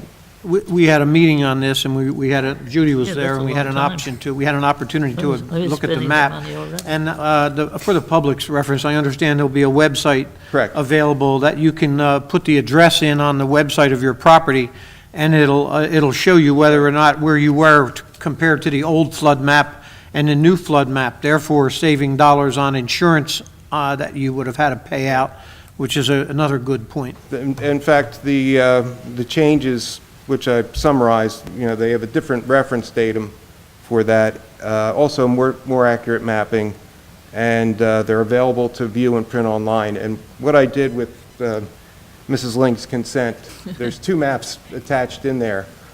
The first one, which is just the print copy, the line drawing, is the current map for the part of Mays Landing. Right. That red dot you see in there is the approximate location of her property, her house, which is now shown as being in a flood zone A4 with a flood elevation of 17 feet. Right. The second map, which is one of the new maps in the aerial photograph, also shows the dot with the house, and it's no longer in a flood zone. The areas shown in blue are the A zones, or the 100-year floodplain. The area that's sort of a pinkish or salmon color will be the 500-year or 0.2% chance for flooding to occur. So again, they're much more detailed, much more accurate with the mapping. In most instances, it appears that the areas, for the most part, are smaller. There's some areas where they got a little bit bigger, but for the most part, there's large areas that were in a flood zone that are now being taken out. That are not now. Yeah, that's good. And then the last sheet is just a screenshot of that property search. I did one for the Masonic Lodge. Okay. So it gives you an idea of what you would see with that. And it shows not only the preliminary map, what the anticipated flood elevation is, information about the zones, and links to other information that may be available. Again, we have copies in paper available in our office. It is available to view, and the address lookup is at www.region2coastal.com. There's also you can look at the maps. They're not quite as detailed as the ones on the Region 2 Coastal, but at njfloodmapper.com. So there's several sources where you can find the information. So can we attribute this difference primarily to greater accuracy now? Is that why we have the change in the floodplain, or what's the reason for that? Because certainly climatic conditions, one would think, would increase. I'd say they're using LIDAR, which is aerial radar-based map, to do more accurate topography, topographic mapping. They did not redo the flood study itself, so they're using the same information with more accurate mapping. So does that mean that people who may have been paying flood insurance in the past, Didn't have to. right, didn't have to? Did they have any recourse, or? I guess the government thanks you. No, you have to go according to the most recent. No idea. Or, It's interesting. Okay, All right. okay. thank you, Phil. Thank you. Next item on the agenda is item H, 2015 Road Improvement Program. Judy, Rodney, Yeah. Or Mike? Mike? you? Tell me. Go ahead, Mike. The recommendation in the following, in priority order, is Park Road, West Jersey Avenue, West Point Avenue to Venice Boulevard, Venice Boulevard, Albany Avenue to Arlington Avenue, Arlington Avenue, Venice Boulevard to Commonwealth Avenue, Sitka Avenue, Melvin Newton Boulevard to Strand Avenue, Market Street, Boston Avenue to St. Petersburg Avenue, and Melvin Newton Boulevard, Charleston Avenue to Boston Avenue. And I believe by utilizing both our new bonds and old bonds that we should be able to do most of these streets. If for some reason the bids come in and we can't, the one on the bottom would get bumped off as the lower priority. Is there a reason, the one on the bottom is the second most expensive? Is there a reason why that's the lowest priority? Yeah, because the rest of those together, West Jersey, Venice, Arlington, Sitka, and Market, were, when you add them all together, seem to fit into the amount of monies that are available. Okay. But there are other projects that are being done under the capital budget that may produce additional monies. Right, okay. And of course, once you get into Park Road, you'll have an idea of what the cost would be, right, Bob? Yes, Mayor. Once we complete the design, we'll have a much better handle on a cost estimate. But right now, the cost estimate is $500,000. About 500,000, yes. And just to repeat, because someone asked me the other day, that would be total road reconstruction and curbing all the way up to where To the bend Morningside. is, right, where it goes into, Tanglewood? No, the No. curb would only extend just past Tanglewood Drive, and it will remain with no curb from Tanglewood Drive to Morningside Drive. The curb, all the curb is being replaced where existing curb is, but there's no curb where there's no existing curb. so there'll be none up as you come down 13th Street to the right. Correct. That's right. When you make the right onto Park Road off of Tanglewood Drive, there'll be no curb. And what about sidewalks for Park or any of the other roads? No, there's no sidewalk Approved proposed. sidewalks. Okay. And any drainage work with any of these roads that we would have to do? There's a cross drain that is probably going to have to be replaced on Melvin Newton Boulevard, and there's an inlet and a culvert pipe that will be replaced on Park Road. Okay. At a minimum. Okay. You've really done extensive drainage on Park Road. When did you put in the bubbler? That was done as part of the 2013 road program. That was probably almost 2 years ago. And that cured the problem that we've had at Tunney and Park for a Yes, long I haven't time, heard any reports of any problems at that intersection. which was Okay. terrific. So committee, what's your pleasure? I'd I'd like to move to approve. I just had one more question, I'm sorry. Was there any talk of breaking Park Road up into Different. pieces? I don't recall we've ever done a full-length road like that at one shot. Sure we have. They advised not to, Bob. We were talking about maybe the curbs and then doing the blacktop next year or something of that nature, but he advised that that would not be a good idea because it would sort of look strange, Well- as you would say. Go ahead. Mrs. Link had thrown out a suggestion that maybe a portion of the work now and then a portion of the work in a future year, and suggested that potentially we would do the curbs now and then do the reconstruction down the road. The problem is that once you put the curbs in, you still have to pave adjacent to the curbs, which is an expense. And the other thing is, you're setting the curb elevations based on the final elevations of the roadway. So you may have a situation where the curbs go up and down, and they're not going to be they're not going to be consistent with the curb elevations that are out there now. Right. Bobby, I think the longest one I remember we did, and Dirk obviously wasn't curbs, was Railroad Avenue up in Mitzvah, right? That was quite a length, right? Probably.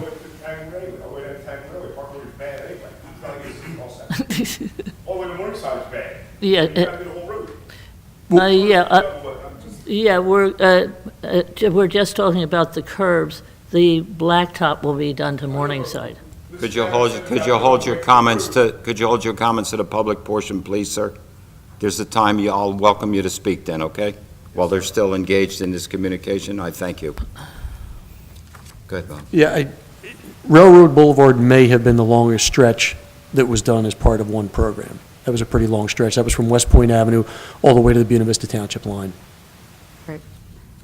Okay, I'll explain my reasoning for that question, and it kind of will go back to answering Mr. Tunney's question, and I'm sad to see he's not still here, but, you know, you very well know the size of our township and how many roads we have, and there's a ton of conflicting priorities in terms of who gets what when. And we explained at the last meeting that we have a pavement management program, which takes into account how many houses on each road, how many trips on each road, how many businesses on each road, the condition of the road, is it deteriorating, did we pave it, did we patch it, you know, various factors that go into a pavement management plan. That is what then helps us, whoever, you know, is deciding on the recommendation for the road program, to say, here's the ones that are bubbling up to the top of the list based on the pavement management plan and all the current factors. And then we have an allotted bucket of money that we can spend, and we say, where does that line stop? Does it make sense to do these roads? Is there an MUA project coming? Is there a gas project coming? You know, different factors. And that is then how sometimes roads get bumped, or what was the word Mr. Tunney used, leapfrogged? Because if we know a project's coming, we're not going to pave it and then let it get dug up and waste the money. So it's a lot of moving parts, and that's why sometimes we pick to do pieces, so that if we know something's coming down that road, we can fix a portion and spend money elsewhere and try to hit the township at various angles. So that's the only reason for my question, not that I don't want to do Park Road. But the $500,000 that is assigned to Park Road is essentially all of the additional money we allotted for a road program this year. So last meeting, we approved our capital budget. The capital budget was, we keep a consistent $1.5 million capital budget every year, because that keeps a consistent down payment on the capital budget in our operating budget, so that that line item stays stable. Because we had cash, we were able to put in a down payment on an additional $500,000 to be dedicated toward road work. So now we have an additional $500,000, we're gonna put that all toward one road. And so I feel it's my duty to ask the questions before I make that decision to put all those eggs in that one basket. That's it. Okay, in response to you, Amy. I'm not saying I'm opposed. No. Just asking the questions. Okay. I've asked those questions also, and I've looked upon what is left over in the road program from last year, and there's quite a bit left in there I from can last see year. it based on the list of added roads. Okay, and the thing is that all of the items that you're talking about, such as the road, the improvements, the MUA has done everything it says it's going to. The gas company has done everything they're going to. And so there will be a moratorium on that road once it's done for 2 years. Yep. And, They don't use it as 3 an years, emergency to 3 rip it up. years. So, you know, I think the people from Bless Park you. Road have been waiting patiently, and then once the road was torn up by MUA, everyone comes running to me about not, the possibility of it not being done, and they are just horrified.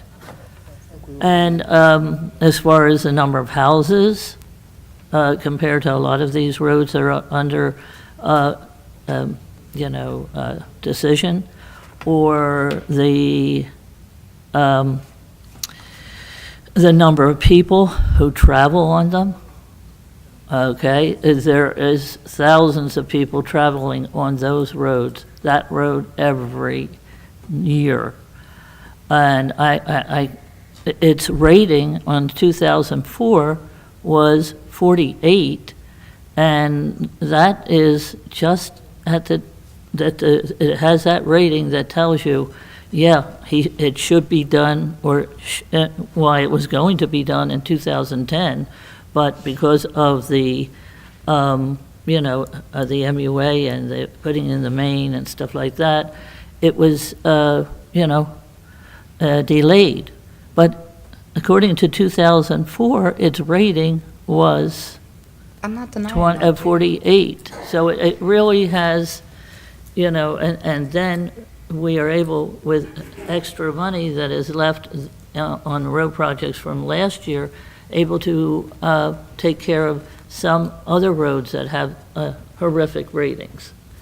Well, I'm sure, Judy, there's roads up in Mitzvah that are in horrendous condition, and I'm at least pleased to see that they're going to be addressed. Some of them have craters in them that you'd lose your religion in those also, so I think it's a good list. So, committee, what's your pleasure? I'd like to propose, to motion to approve the 2015 road program. Second. Have a motion and a second. Any questions or comment? Mrs. Anderson, could we have a voice roll call, please? Sure. Ms. Gatto? Yes. Mr. Gouchard? Yes. Mr. Kurtz? Yes. Mrs. Link? Yes. Mayor Silva? Yes. All yes and carried. Okay, thank you, everyone. Next item on the agenda, Remington and Vernick's proposal for 2015 road program engineering services not to exceed $75,800. This is for this road program. Yes, so moved. Second. A motion and a second. Any questions or comments? Mrs. Anderson, could we have a voice call, roll call, please? Ms. Gatto? Yes. Mr. Gouchard? Yes. Mr. Kurtz? Yes. Mrs. Link? Yes. Mayor Silva? Yes, All yes and carried. thank you. Next item on the agenda is the Town Hall Generator Project. Michael, did you, who's here? Brandenburg's not. Do you want to handle it, Bobby, or? Sure. Go ahead. Thanks, Mayor. As you were aware, we had applied for funds from FEMA to construct a new generator that would power the entire municipal building in the event of a power outage. Currently, the existing generator we have only powers the police side, dispatch, I would assume the emergency operations center, but not the entire building. We had received 2 grants, which I believe totaled about $197,000 and change in order to replace the generator. Now, there's still going to be a substantial township component for funding, but it's going to pay for almost half of the generator. And on, I guess it was Friday, we had a meeting with FEMA where the gentleman came down with the grant agreements, went over some of the procedures for reimbursement, the reporting requirements for the financial distributions, as well as the permitting requirements that the township would be responsible to comply with in order to maintain the funding. They actually sent me down an executed copy of the agreement. I did not get a chance to print that out. I will provide Mr. Jacobs with a copy of that, and we're essentially authorized to go to construction with the generator. So as soon as we finalize the design plans, get the permitting lined up, we'll be able to go out to bid. Bobby, and any construct the idea generator. time frame on that? We're- I know we're- you're not busy, so. No, sir. We're pretty close with the final design. I had a conversation with the Pinelands Commission on Friday. Does not look like we'll need Pinelands Commission approval. Thank God. But the representative from FEMA discussed with us the requirements for an air quality permit from the DEP. So there will be some permitting involved, but we'll try to wrap up the design plans as quickly as possible, get the permits we need, and try to get it to construction as quickly as possible. Bob, obviously, so the public knows the advantage of having this new generating system, and it'll power this entire building, right? It'll power the entire building. It'll provide a cooling, warming center here at the township. People will be able to come and charge medical devices and the like. It's not intended to be a shelter, but it's Right. just intended to essentially be a reception center to aid people in the event of an emergency. Which we had problems with in the last couple emergencies, that we needed places where people could go and stay cool or charge. And they were very hard to come by when, in some cases, most of the township was out of power, so. Right. Bob, would you remind me, is this a specific generator we've already identified, or? In the back, Rodney. Yes, we've already sized the generator, and it's going to be, unfortunately, constructed in Mr. Jacobs' parking space in the rear of the building. So we, No more reserved parking back there. I have to admit, I do take some amusement in that fact, but that's a separate issue. But it'll be constructed essentially right adjacent to the tower. We'll probably lose 4 spaces in that area. But it'll be constructed in the rear of the building. We'll run the conduit to the rear of the building. And also as part of the project, Mr. Brandenberger had requested some communications conduits be installed so that they could utilize the tower also for police What communications. happens to the old generator? The old generator potentially could be used at the Public Works Yard. That's still being discussed. Okay. Interesting. Okay, Would is you- it going to be noisy? Not as noisy. I would probably say less noisy than the generator we have because of when it was installed, the soundproofing has been upgraded, and the requirements have been upgraded. So Yeah. I don't anticipate it'll be anywhere near as noisy when the generator comes on in the rear of the building for testing. We talked about this once before, so you can remind me what we concluded. And that was the possible alternative with using gas, a gas generator. What did we conclude about that? Due to the cost of the natural gas generator, we went with a diesel power generator.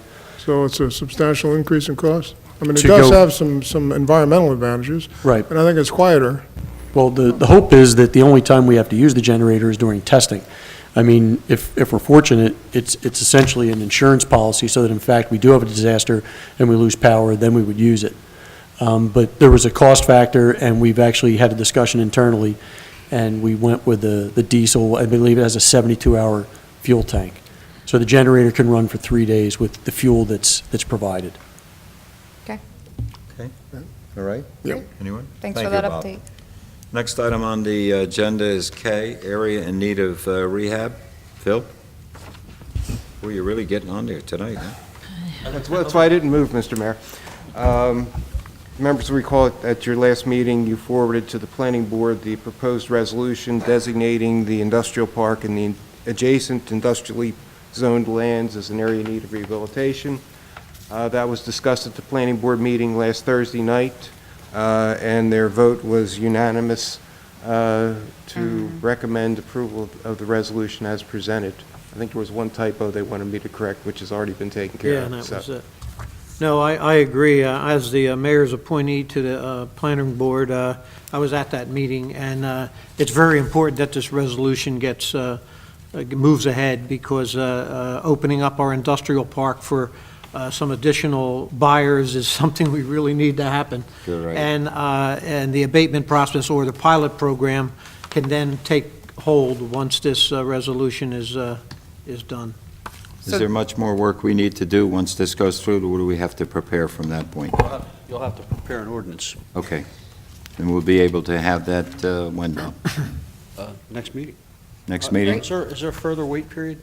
No, once this is received by the Secretary or Department of Community Affairs, it becomes effective. When does the planning board meet again? First Thursday in May. Yeah, first Thursday in May. So we won't have a written approved resolution from the planning board until that time. Again, If it's legal, I'll have it prepared by the next I'd meeting. appreciate that, okay? Because, That's great. Thanks, Bob. following up on John's remarks, we would like to get this in so that we can, start advertising too, We have to vote. okay? Thank you, Do we sir. have to take any action, or? No, Okay. well, No, you have to adopt the resolution. Oh, we have to approve it. Okay. All right, make a motion to adopt the resolution? I'll second. Motion is second. Any questions or comments? Mrs. Anderson, please. Ms. Gatto? Yes. Mr. Gishar? Yes. Mr. Kurtz? Yes. Mrs. Link? Yes. Mayor Silva? All yes and carried. Good, thank you. Thank you very much. You're very welcome, thank you. Next item is L, HYAA, request to install signs. Mike? Yes, sir, Mr. Mayor. The agreements that we recently approved with MLA and the other groups were that the signs can only be 3 foot by 6 foot, and the signs that they'd like to install are 44 inches by 9 feet. Don't see any problem with it, it's just not consistent with the agreement, so wanted to bring it to the committee, and if you're okay with it, to Again, you're going from a 3 by 6 to a what? 44 inches by 9 feet. Okay. Now, these does- are on the... It's more oblong? It's going to Yes. be Yeah, it's more wider, rectangular. longer? Yeah. Longer? Yes. Probably pole to pole. Pole to Yeah, pole? almost pole to pole. But they will fit on the fence out there Yeah. It'll be a little appropriately. bit shorter. Yeah, please, come on up. The outdoor fence, pole to pole is 9 foot. If it doesn't, we can just get them to approve the signs. Prior to knowing what the agreement was, we designed everything from pole to pole, so that's swimmers here. It's okay. Yeah, so it's 9 feet. The fence is 44 inches high, and it's 9 foot pole to pole, so for the softball field, I don't speak for baseball field, but on a softball, to attach the signs efficiently, it's best to get a 9 foot sign. Does that goes out in the field? Yeah, so it's 240 feet from left field to right field. We have about 10 signs, so about 5 signs on the 8U field and 5 signs on 12U field going from pole to pole. So it'll be 9 feet out of the existing 200. Okay. So you got room for more. We have lots of room for more, absolutely. Yeah. What does this change involve on our part? Well, the user agreement only allows signs that are 3 foot by 6 foot, which is what we have at Underhill.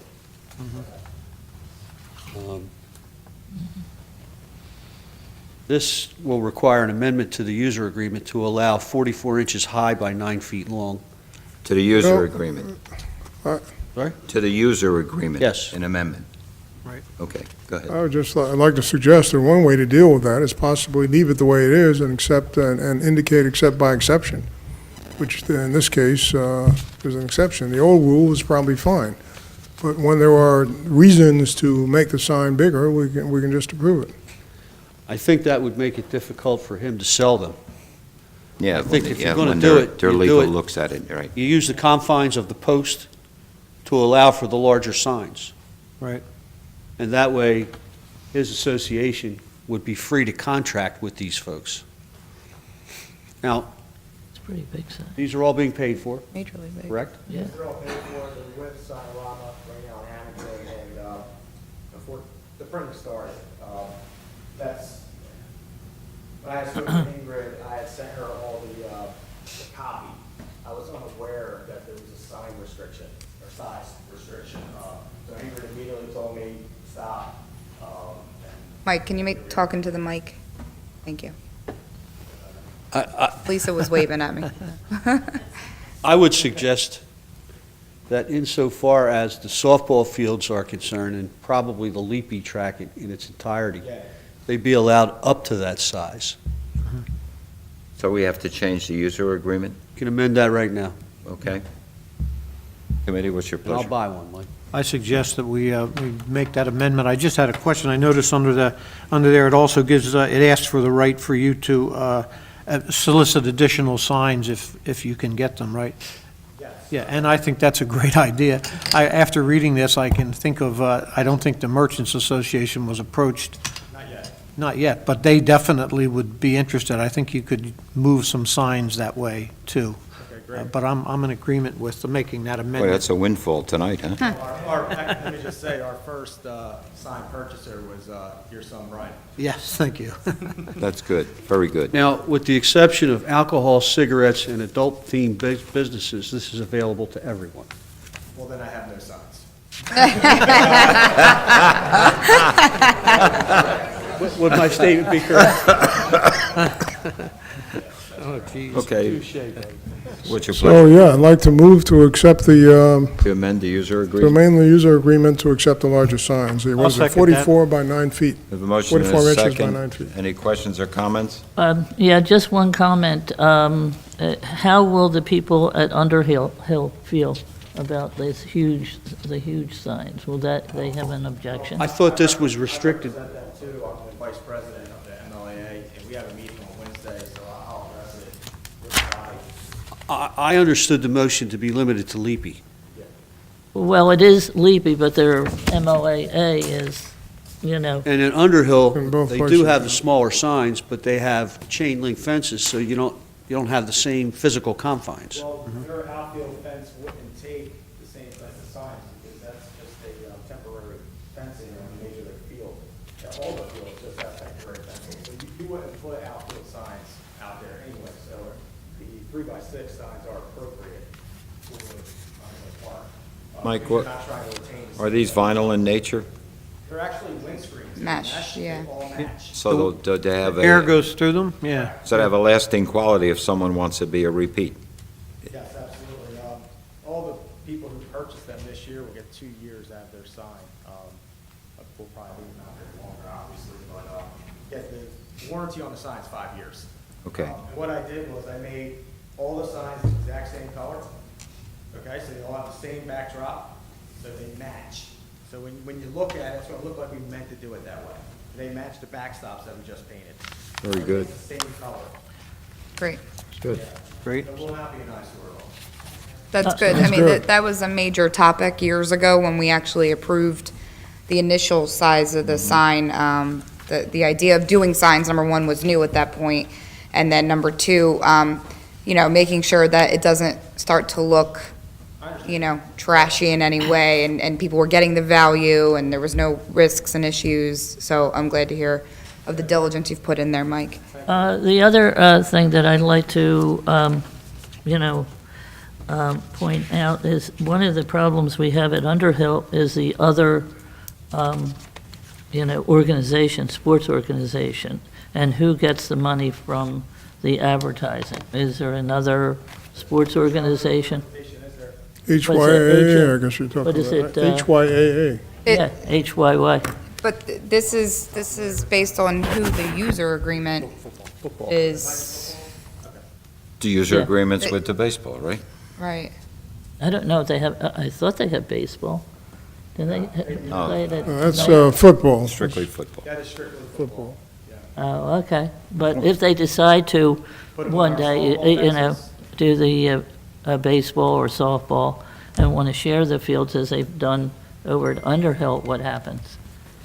Well, there is a football field, so I assume their signs would go. But what I'm saying, But what the if it MLAA grows- sold it. Oh, I see what grows you're to a saying, point where yes. it has softball, and now they're playing on the same fields again, and let's- fighting over the same, Let's hope before anybody adds any teams, we learn our lesson that, from the past, that we don't just create teams without knowing if we have space to accommodate teams. So maybe let's cross that bridge when we get there. okay. I mean, I'm just, I've heard the rumblings, especially in the Underhill. And we have too, Judy, for years, and obviously Amy's point and yours are both well taken. And I think and when we communicate, both sides have to be listening. And maybe that was a good lesson to learn, so. But, Okay. so we agree on this now, right? Yeah, I think so. You need a resolution. Can we- Oh. Well, I think you, Right, I proposed a resolution Yeah, to. we're in motion and second right now. Right. We're in discussion. so I'm going to So we have get to a vote. roll call, Mrs. Anderson. Ms. Gatto? Yes. Mr. Gishard? Yes. Mr. Kurtz? Yes. Mrs. Link? Yes. Mayor Yes. Silva? All yes and Thank carried. you. Thank you, Mike. Thanks, Mike. Okay, number 7. There's no difference. Okay. Introduction of ordinances, public hearings to be held May 4th, 2015. A, 1789, 2015, authorizing the sale of lots 1 and 13 in Block 682 and granting contiguous owners the right to prior refusal to purchase the same by sealed bid process. So So moved. Second. Motion is second. Any questions or comments?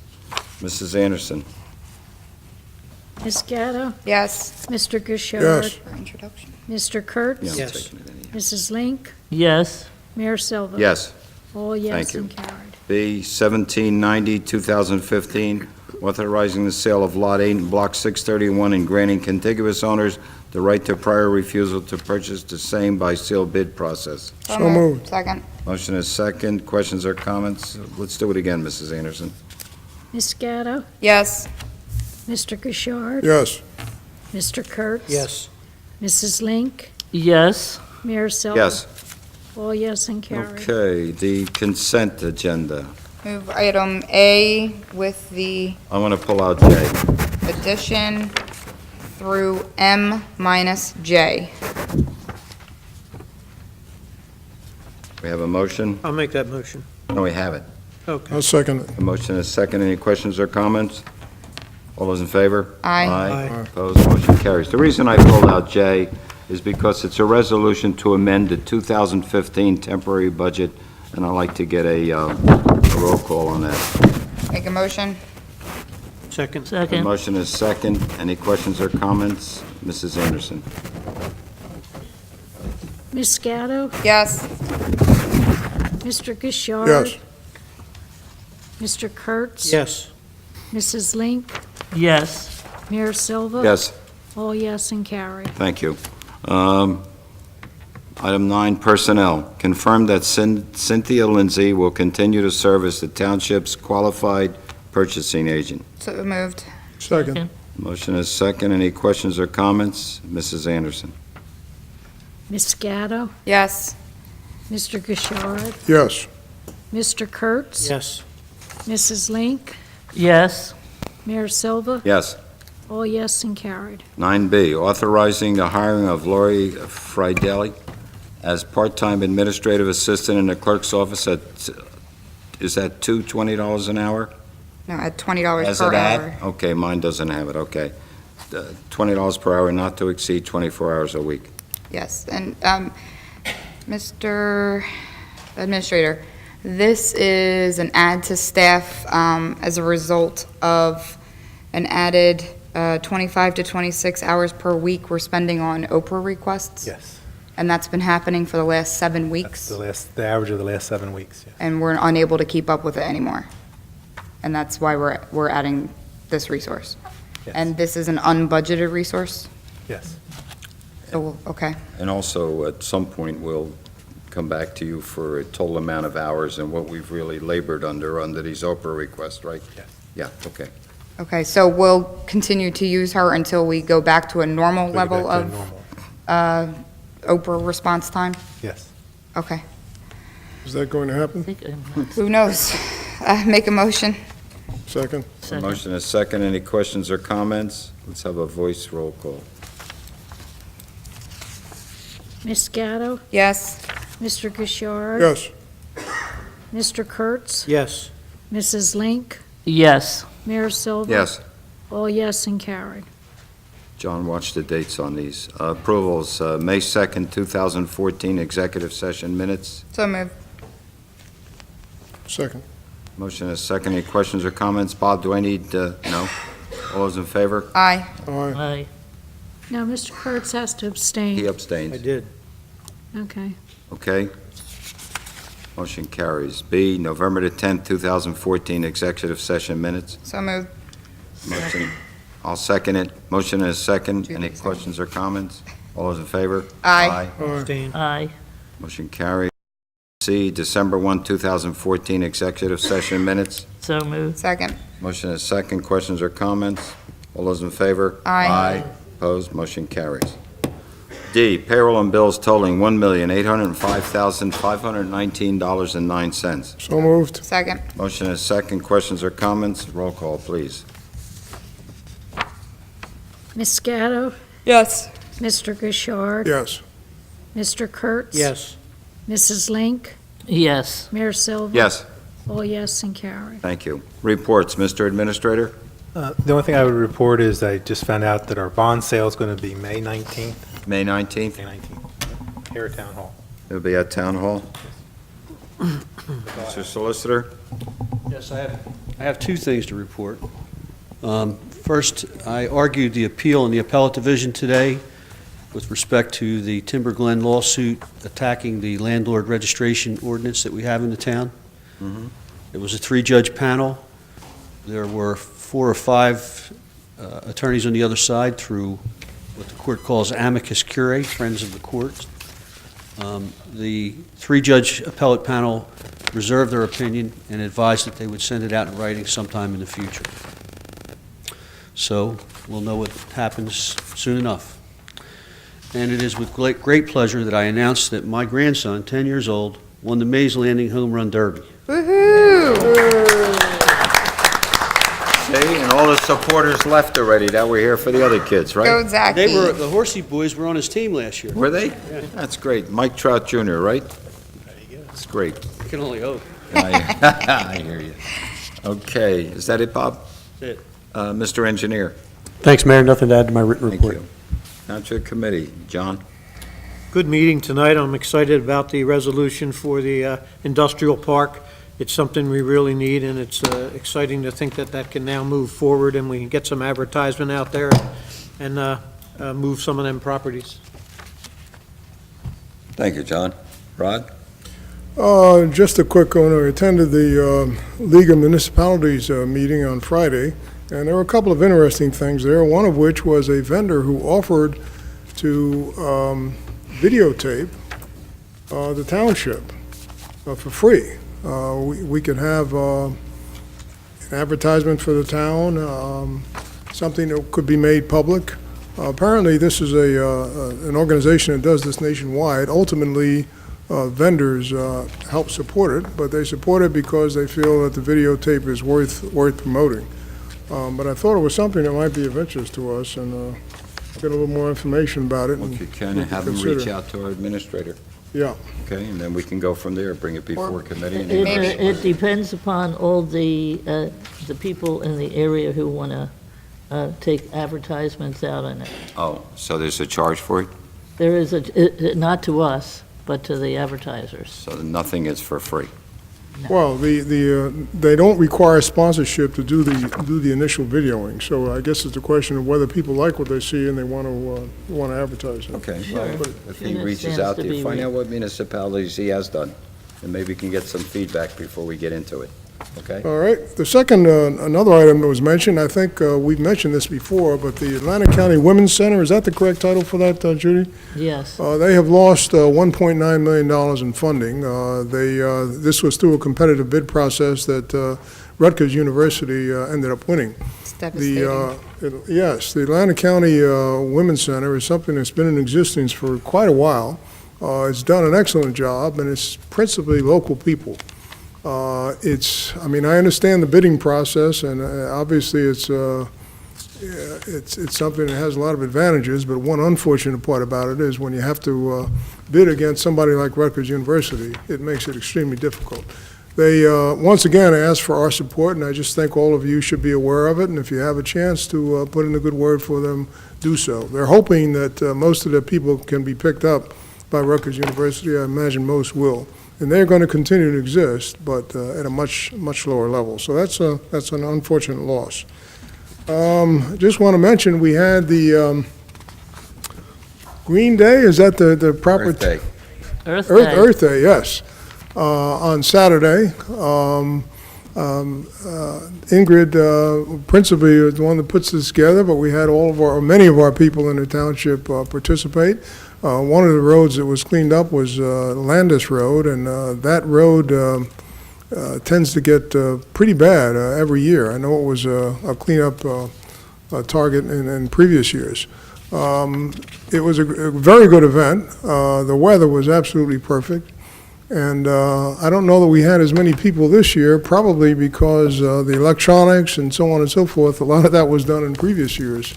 They had an electronic pickup, they had a document shredder, and it was a very good event, and I think our guys did a great job. Also, the Green Team is doing other things that are very exciting, one of which is to work with looking at working with the schools There are also green teams in other areas that are looking at farming, at setting up farmers markets. And I know there were a couple of people in this area that were interested in that, and I think the meeting that they're having would be of interest. I did mention it to one. I think Joanne was one of the people that are interested, and I haven't seen her, but that's going on. That's all I have. Thank you. Thank you. Judy? Yeah, I wanted to find out from Ingrid, as far as amounts of things that were collected, was it like for, shredding and for all that stuff? Was it better than last year, or was it, did you feel as though it was successful? I'd say equal to from what I saw the whole morning. I think it's about equal. I haven't had time to add up all of the numbers yet, but we did have 60-plus volunteers out doing cleanups, which was very nice. That's right. Well, they filled up that truck too with all the electronic Yeah, parts. the electronics. When I was leaving, just before you got there, Rodney, I saw it was almost full to the end. Yeah, towards the And end. periodically throughout the morning, you were getting carload after carload coming in for shredding.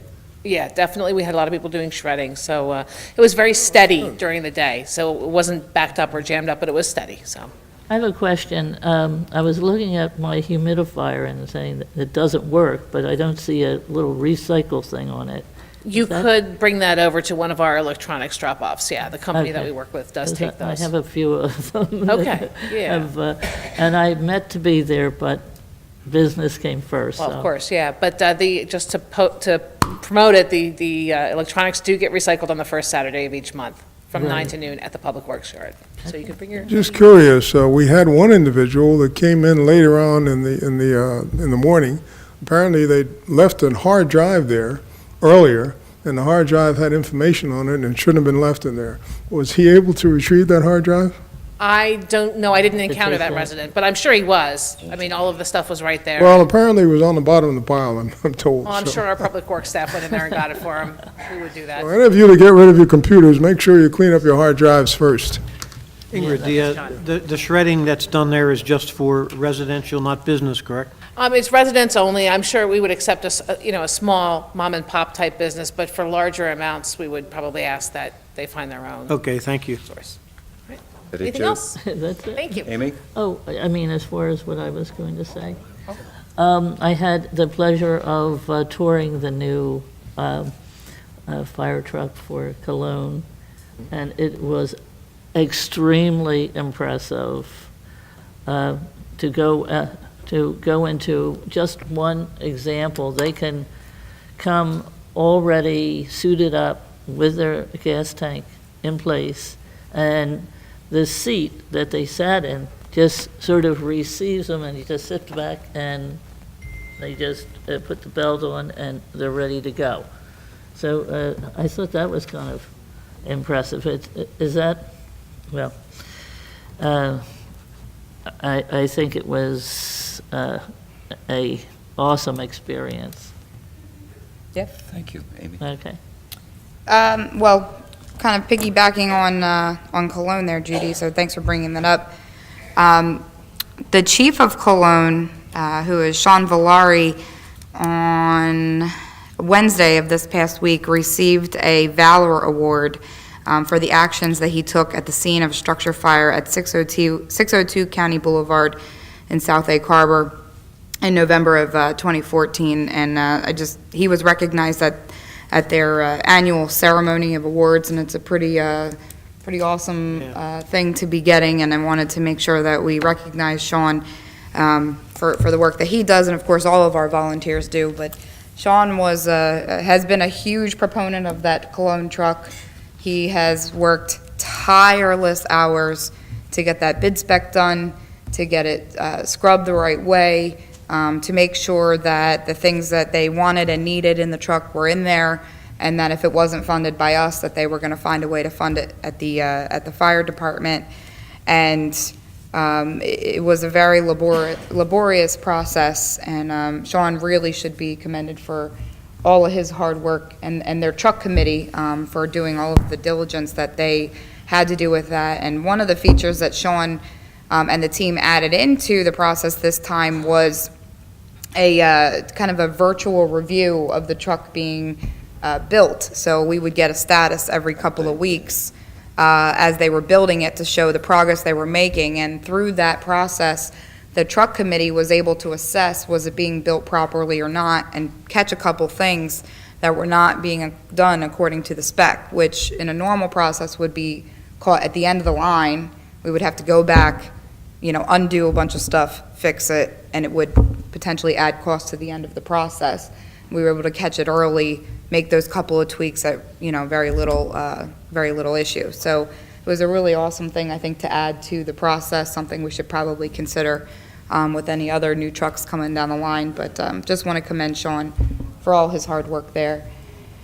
Can I also commend the administrator and the staff, because they did a Absolutely. tremendous amount of work in getting this thing done also. I don't know how many times the bid spec went out, and Several times. a lot. There was a lot of work that went into it, so I want to thank the staff also. Yeah, good point, Rodney. The other thing I wanted to mention, last Friday, I think it was, we had a very fruitful meeting with the county administrator and freeholder Will Pauls, our administrator, and I sat in the entire meeting. The first half of the meeting, John sat in, and we had the opportunity to talk about what's literally coming down the road for Main Street from a county perspective. So they have some buildings that they're going to be doing work to, some that they some areas they'll be adding parking right on Main Street downtown. We've talked to them about things that we'd like to accomplish on Main Street to enhance parking opportunities, signage, just make it look more friendly and inviting in terms of fixing up sidewalks and curbing and things like that, and becoming a partner with them. And what that will help us do is, as we are working on the post-Sandy Main Street Development Grant and the other work that John and I have certainly talked about, and we've all talked about in the strategic planning committees, trying to get some of those to come to fruition. It enables us to start planning now for the next capital budget cycle for 2016 and even 2017, kind of knowing what's coming down and what they're committed to or not. So that was a really productive meeting in terms of talking about that water-to-water view from the lake to the river. Yeah, if we could have a copy of that. John and I are involved in the Sandy project. And There's no copy of anything. We there's just no- had a discussion. Oh, Yeah. okay. So, Or some of the ideas that came up. yeah. I'm sure John will bring that to the table. Absolutely. Oh, you were at the meeting? John was at the meeting. Oh, okay. And then the second half of the meeting, we kicked John out, and the mayor came in, so we weren't violating any rules.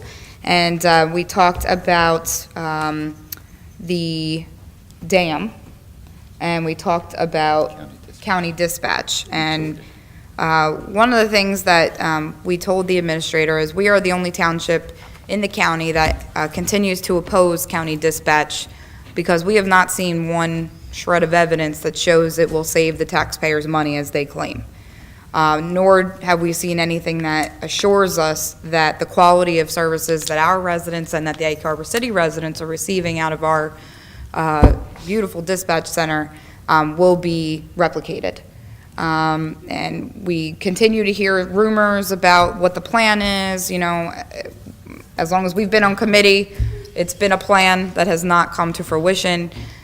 So we had a conversation with them in terms of what it might look like from a taxpayer saving perspective, and it might be a savings of about a penny or so, maybe 1 to 2 pennies on the tax rate.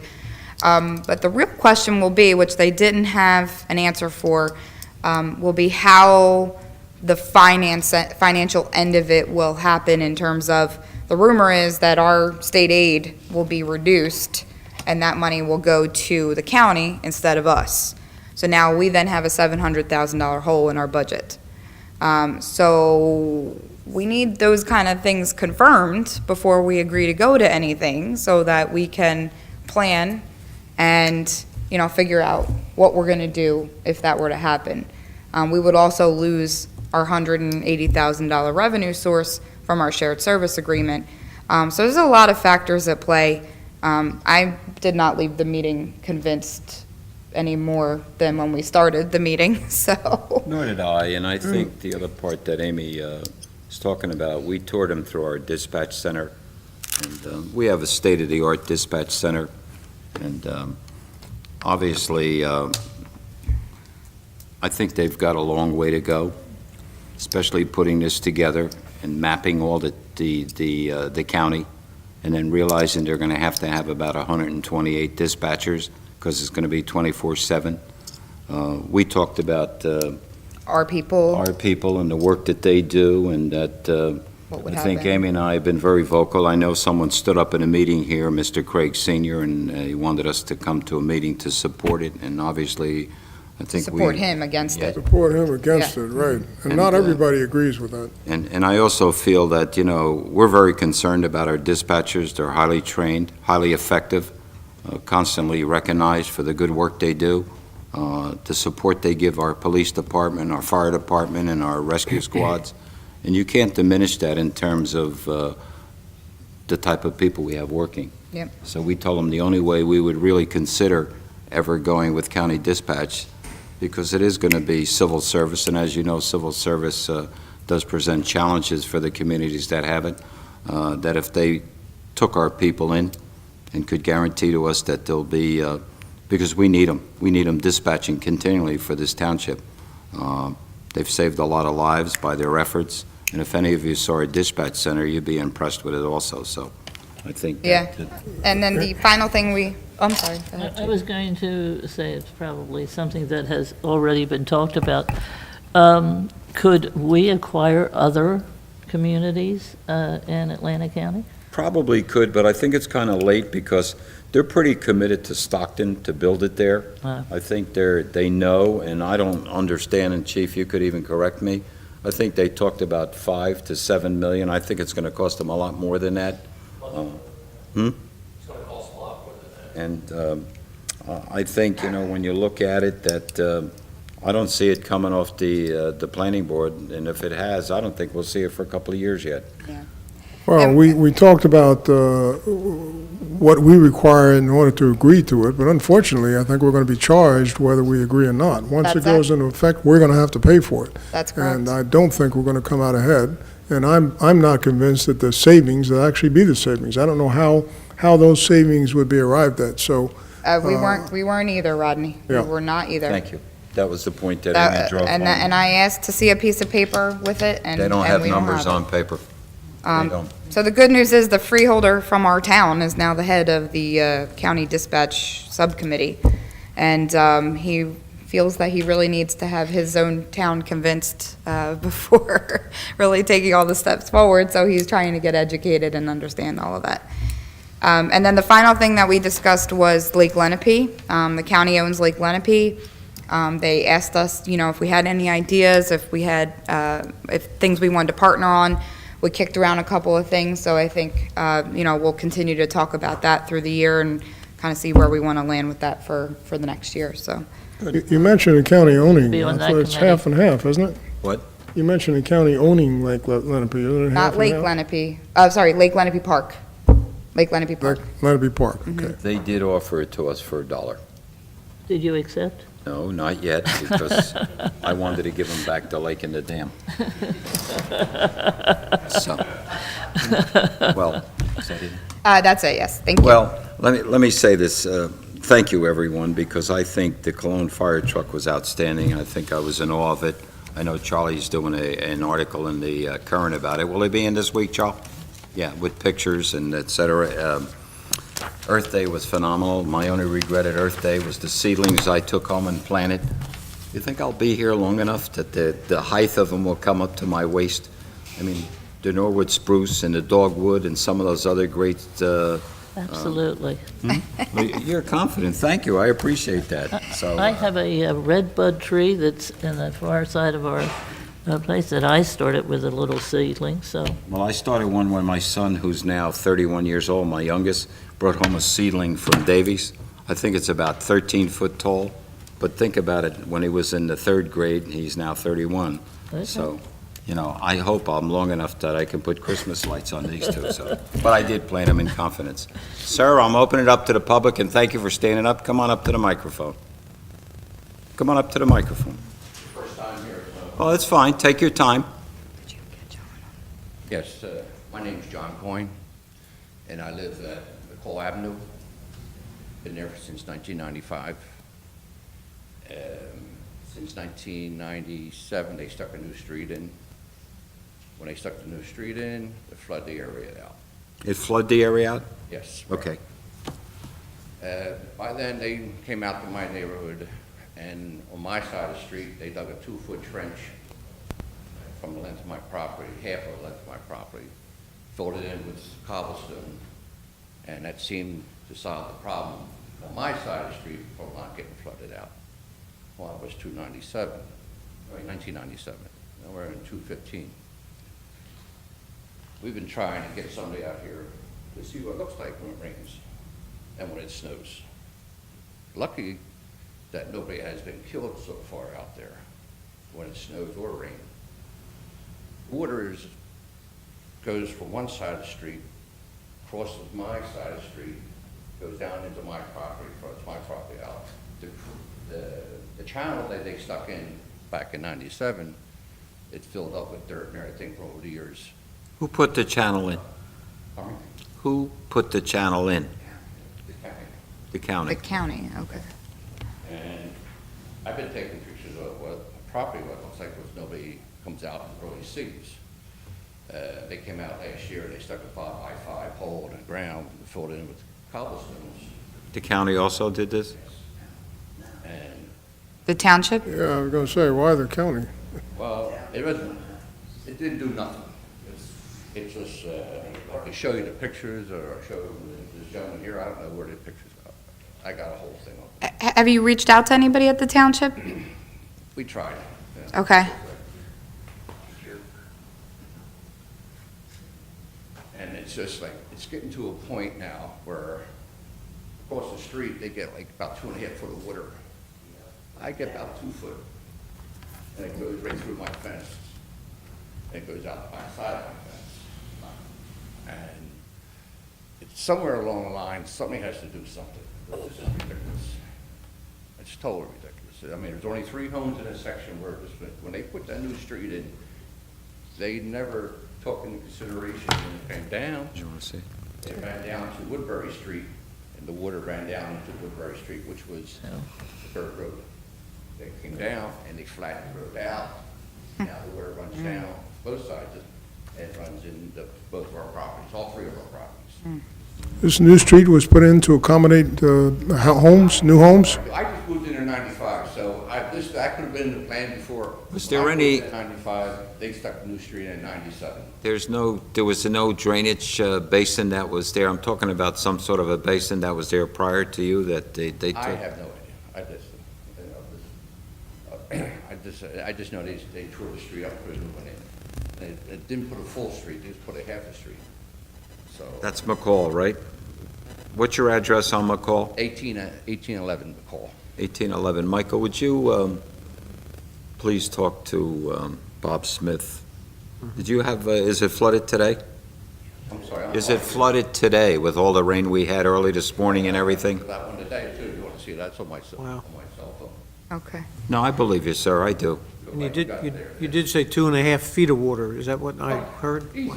That's a lot of water. It runs down, there's nowhere else for water to go but into our property.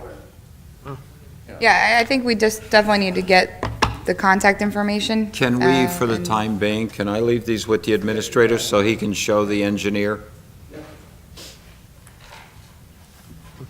Okay.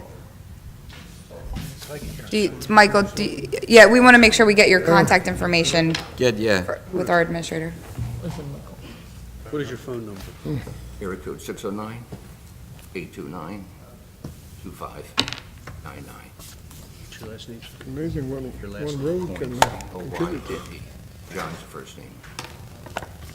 Sometimes that, I know, you C-O-I-N. explain the reasons, it could be coming from other areas, It always felt like that. especially coming that. Anything else?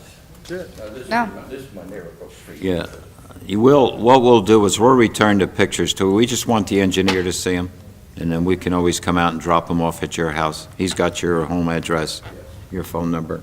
Yeah. Sorry you're having this problem, we'll look at it, see if there's something that should be done and could be done. It's not, you really are lucky that nobody had an accident. Of course, an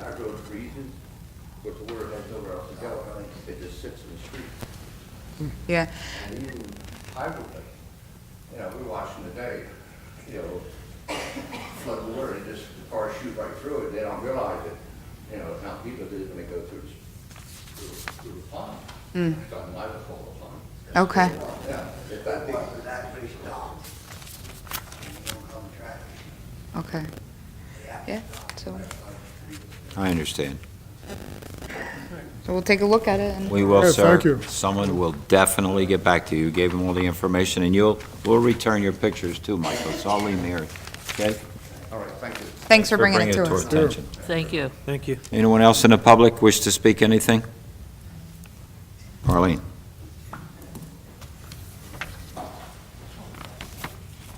Arlene Bloch, Right Atlantic Merchants, Land Coordinator.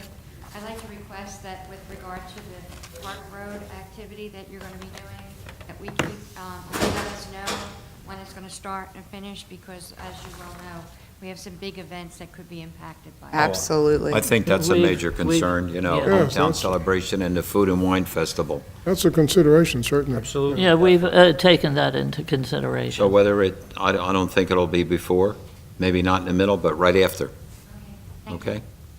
Yeah. Thank you. Sort of. Jenny?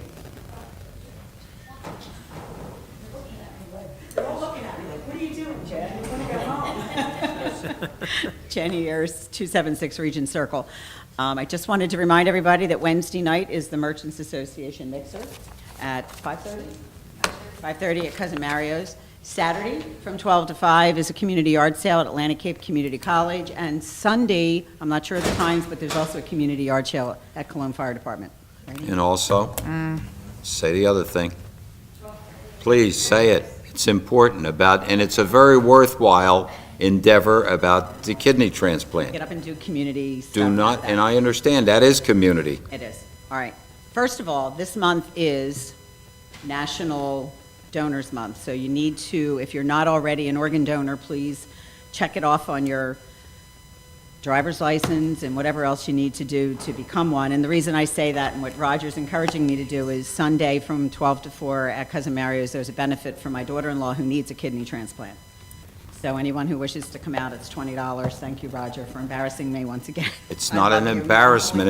Let me tell you I'm something. good about doing stuff for everybody. I think we know, and I could refer to Jim, we have someone we know very dear who lost a kidney years ago to cancer, and he thought it was all over, and it came back to haunt him, correct?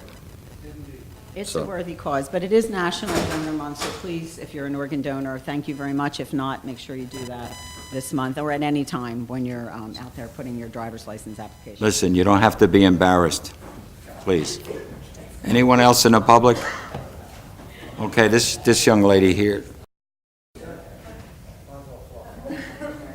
Hi, my name's Teresa Albani. I'm usually at the Greater Ag meeting, so nice to see you all and meet you all, some of you I know. I just had a question regarding the Leapy Track grant. You're getting a grant for $24,000. No, we're applying. Applying for the grant for $24,000, but the project costs $124,000? Mhm. So a walking trail would come before bathrooms or? No. It's all in a grand plan of what we're doing. We've already spent well over $750,000 at the Leapy Track. In terms of the lighting was well in the 300,000 range, preparing. I was just wondering what the projected progress is around there. My son plays lacrosse, so I'm out there several times a week. And we do a lot, we're currently trying to get lacrosse, it's huge this year, and we're doing a lot of fundraisers. So I was just wondering, and even hearing about the signage for softball, one of the fundraisers we did was for lacrosse for a fence that is non-existent because we don't have one yet. But the signs that we have acquired that we use at Hickory right now in hopes to move out to Levy, would they now have to be different? That was just a thought that popped into my head. It depends on how your advertising is going to take place. I think it was up to that size. Up to that size. Now, your other comment about priorities. When it comes to recreation, I mean, there's always, look, and I think the deputy mayor brought it up before, that initially, it's always nice to know what the grand plan is. There was a grand plan at Leapy initially. There was going to be 9 ball fields out there. The jogging track or the track around, which was going to go the entire length, was part of a plan. There was going to be a golf driving range. There was going to be all the facilities put in there. And we got the bird problem. Well, that and many other things plagued us, okay? So it's been a very slow progress, but it's always on the table. And of course, La Crosse, we know, they've been trying to do it out at Hickory Street too for years too. And obviously, there's been a renewed interest in it, and there's been a demand for it, just like so many other things. So trying to meet the need, But Roger, I think the concern is around concessions and bathrooms, and I think there's different issues, and Mike can correct me if I'm wrong, but there's different issues with putting that in and getting that done than something like the path. There's planning, there's zoning, there's, Well, when I hear $124,000 for a path, I couldn't help but question it. right, completely understand, but I think don't misunderstand that we're saying this is more important. It might be more about timelines, money available, and trying to figure out how to make it all, maximize it all with what's available in the timeline that things are approved and, and ready and things like that. So it's not a matter of prioritization, it's really just about trying to maximize the use of the resources that we have. And Mike, maybe you can speak a little bit more about the concessions and bathrooms and things like that. We are working on a master plan for that, but that takes time. It has to go through the Pinelands and a number of other agencies. So, I mean, we're not even to the point where we could build it if we wanted to at this point. Right. We just, right now, are putting together, trying to get the approvals for a site plan, and then after that comes the construction plans and things like that. So it takes a ton of I understand the whole time. grant process, and, we were involved in the referendum, so I know how long things take to try Right. and change And things. And I actually didn't come for the Leapy thing, I just was like, oh my gosh, I'm actually a Park Road, Morningside Drive resident, so, but I appreciate your response to that and your work on that, because the kids appreciate it, they really do. Yeah. Any improvements that you can make would be great. Yeah, I mean, Even a bathroom would be great. Look, we had to go back to the drawing board on our complete entire plan when the grasshopper sparrows showed up and there was some water level stuff. So, we had to revamp everything that we had paid for and ready to go, honestly. So that's kind of where we are right now. and the basin issue was a big one also, Yeah. because the water table was high there. Yeah. So, One of my other questions, and I'll try and make it brief because I know time, being a Morningside Drive resident, as the road turns, kind of in that first stretch of homes there where that roadway was ripped up for the MUN's initial, whatever they were doing about a year ago. I don't even remember the name of the company, but the patchwork that was done, so the paving will come around to that point where they were working, right? It just stops at Tanglewood, is that what's happening? No, it stops at Morningside, But where on Morningside? where it begins, where it begins. Morningside begins, so it doesn't curve around to where that initial ripping up first started, right? I don't think so. And we still don't know when the Park Road stuff, obviously, from the previous question, when it will start. Well, our entire road program will now go through, we approved tonight Right. the engineering and design But I stage. think we're unique in the fact of where we live, we have one way in and one way out. Understood. So the road project was important to us because we can't get in and out. Right. When that road's closed. So I was just kind of wondering. And the priority thing I'm getting with the things on the road, and you measure how many people live and all that kind of stuff, is there anything that is given towards schools? For example, I drive my kids in the morning, do sports stuff, music stuff, whatever. Turning off of 322 onto Dr. Foreman Drive. yes, it is. Yes, it is. Very bad shape. Good point. For the kids who are illegally parking because they drive and have to work for whatever reason, but it's bad. So that may be something in the back of your mind that you may want to address. not so much the Davy side, but the 322 side. Now, we're aware of that, that's We're on the working list, on but Interesting. And I kind of, my last thing was I was just curious about security in the township in lieu of 30 people having a brawl. Security where? Security just in our town, our township. We have so many empty homes. We have things like Wheaton's, things like Duberson that are empty. And now we're having fights at the mall. My girls were there looking for prom accessories just the weekend before, during the day. So I'm just kind of nervous about that, and I don't expect you to. Well, while you're here, if you don't mind, Chief, might I call you up to the mic? Just to reassure her about the situation that happened at the mall, because I was there the next morning, and it was like nothing happened there, so, but. Well, I would phrase it this way. It's like anything else, things do happen in the township, and they particularly revolve around juveniles usually. This particular incident involved a few kids that were fighting, throwing chairs up in the air, and arrests have been made. But I can't really get into names or anything like that. The mall does have security staff over there. They were there right away. But beyond, there's really not much more I could say beyond that, other than we do our regular patrols out there, just like we do at the schools. And mall security's aware of what's going on, and these things do happen from time to time. I think, Chief, can you address some of, I know you can't give away protocols, but just kind of addressing the concerns around vacant buildings, just what might be some things that we do or are doing on a regular basis just to maintain that level of security?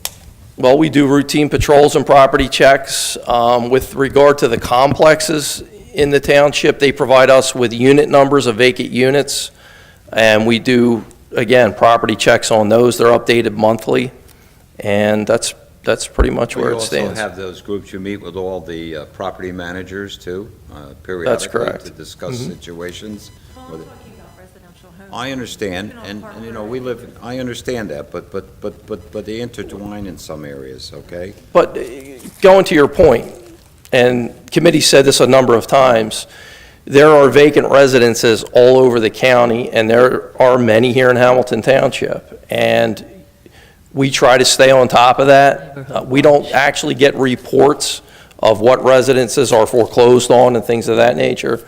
But officers are out there patrolling, the sergeants are in charge of specific areas, and they're aware of areas where there are vacant units and try to keep an eye on them.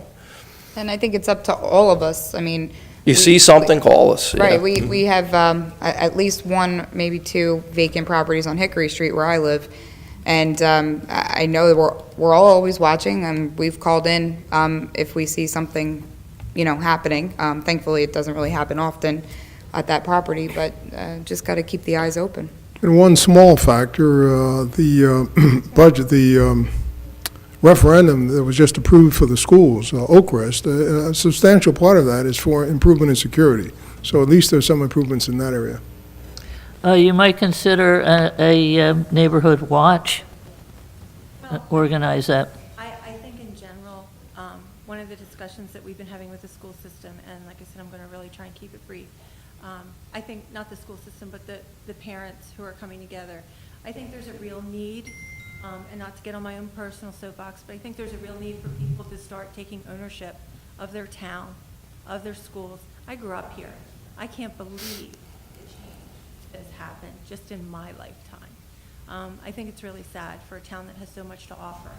So you can't be everywhere, and unfortunately in Hamilton Township, a lot of the meetings are on Monday night. So we're just trying to split ourselves up and get where we can.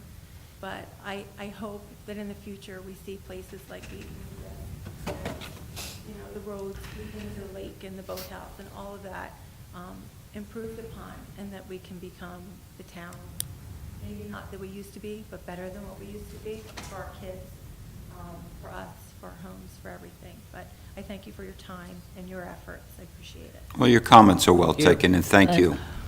Anyone else in the public wish to speak?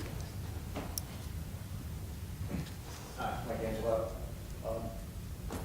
Just to follow up what she's saying, we all would like to see that improvement at Leafy, but I do want to say Public Works has been doing a great job out there. The new split rail fence, if you notice, there's a fence on the left and right when you pull in. It looks great. What it gives is a little bit of identity to the fields. But I'd really like to see next to the sign, that leafy track. Most people don't know it's even called that. Unless you sat in one of these meetings, you wouldn't know it's actually called the leafy track. So just identity. But that fence gives us an identity. It looks great. And I think it's a major improvement out there. And I like to thank Public Works for doing it. And also they're out there today cleaning the street with the street sweeper. And so they're out there a lot. And I know that funds aren't there for the big infrastructure. But I do see the improvements happening out there. And having an identity at those fields, I think gives pride. We bring in these kids from the wrestling program. And what we want them to take from that is pride. Have pride in what they're doing. And us as members of the community, we want to have pride with what we're doing as well. And I think we're moving in the right direction. I really do. Great. Thanks. Thank you.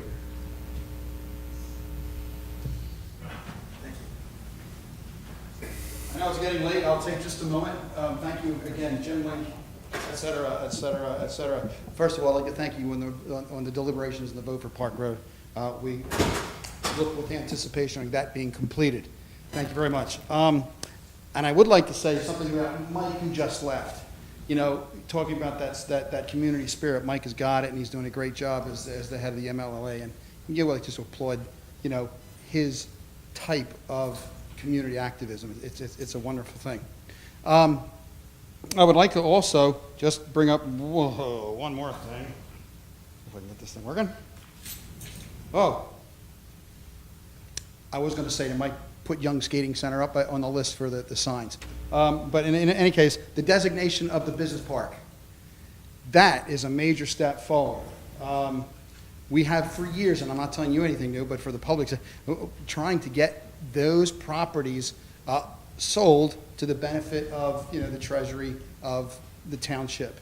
I know I wasn't part of, well, I wasn't part, but it reminded me of a problem we had maybe 10 years ago that kind of resurfaced, but it was in Atlantic City. It was a good thing for Atlantic City when Bass Pro Shops opened up down there. But we had a chance to put Cabela's in here at the Zaberers property. And because of some tenacious naysaying and whatnot, they weren't offered any kind of incentive in being here. That was more than 10 years ago. 5 years hence, they'd be paying, their ratables. So I was sorry to see that go, but I'm glad that you guys decided to take the initiative and do that with the properties in the industrial park. Thank you very much. Look, if Mr. Staub decides that he starts looking at the racetrack property to build 1,000 horse stables, I would welcome him, and I'm sure every other member on committee would too. Absolutely, and I know at the Merchants Association, we've been talking about approaching potential business people with open arms. Let's give business people, a little deference. Let's hear them at least and understand what they want to do and where they may take their businesses. So with that, good point. Thank you. And your point about security is well taken. I mean, every week when you open up the newspaper on Monday and you look in the classified section and you see 17 and 18 pages of sheriff's sales, and then of course I know in my neighborhood, and I live on the other side by the river, when I see a moving truck coming up to a home and there's something pasted on the front door, I know we lost a resident.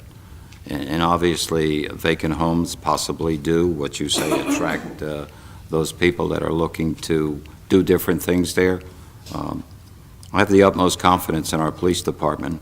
I know the way that they run their shifts are geared to the job that they have to do. I know the chief puts out a report every year about the crime and statistics in this township. The other interesting thing, and I've said it a couple times, our normal daily population is 12,500. But because we're the crossroads of the county and we are the retail center, our daily population, because of the county seat, population doubles. So you got almost 50,000 people coming through and being in this community on a daily basis. That brings a lot of people here, and your point is well taken. And I think the other point is that, and I know in my neighborhood, look, I have neighbors calling me, watch out, the foxes around. I know you have little dogs. other people. Did you see someone strange coming up the block? I think that type of awareness goes back to a time when people weren't too busy to pay attention to their neighborhoods. And I think that centers around volunteerism. I think it centers around being concerned not only about your space, but the space that your home occupies in that neighborhood and this community. So the fact that you care that enough about it to speak in public about it is very significant, and I think it says a lot about you, and I thank you. Anyone else in the public? Move to close the public portion. Second. Those in favor? Aye. Opposed? Just to let the public know, we do have a non-emergent number that if you do see something and you don't want to necessarily call 911, you can call that. You can go through our prompts and you can get to it and report an issue. And thank you. Executive session? Mrs. Anderson? Be it resolved by the Township Committee of the Township of Hamilton that this meeting be adjourned to an executive session to discuss the matter of Hamilton Township versus Harry B. Sheeler Jr. litigation, So moved. which is exempt A motion all is- the rest of it. A motion is second. All those in favor? Aye. Did you mention Yes. the time now is 9:38? We are back in the open session.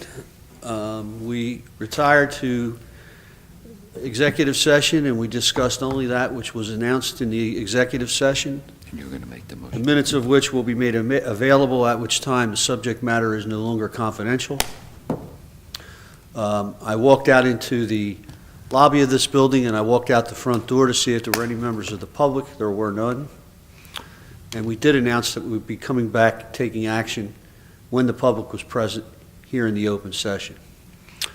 I would ask that someone consider a motion consistent with the discussion in the executive session. Make a motion to file an amendment to add 5 new complaints. 2 counts I'm sorry, 2 counts and 1 additional defendant and 1 additional defendant, in the matter of Hamilton Township versus Sheeler. and that would be non-pro tunc. Yes. Thank you. Anything else I missed there? Non-pro tunc All for the right. record means now for then. I have a motion. That's my motion. Second? Second. Any questions or comments? Roll call, Mrs. Anderson. Ms. Gatto? Yes. Mr. Gouchard? Yes. Mr. Kurtz? Mrs. Link? Yes. Mayor Silva? Yes. All yes and carried. Move to adjourn. Motion second. All those in favor? Aye. Opposed? Adjourned.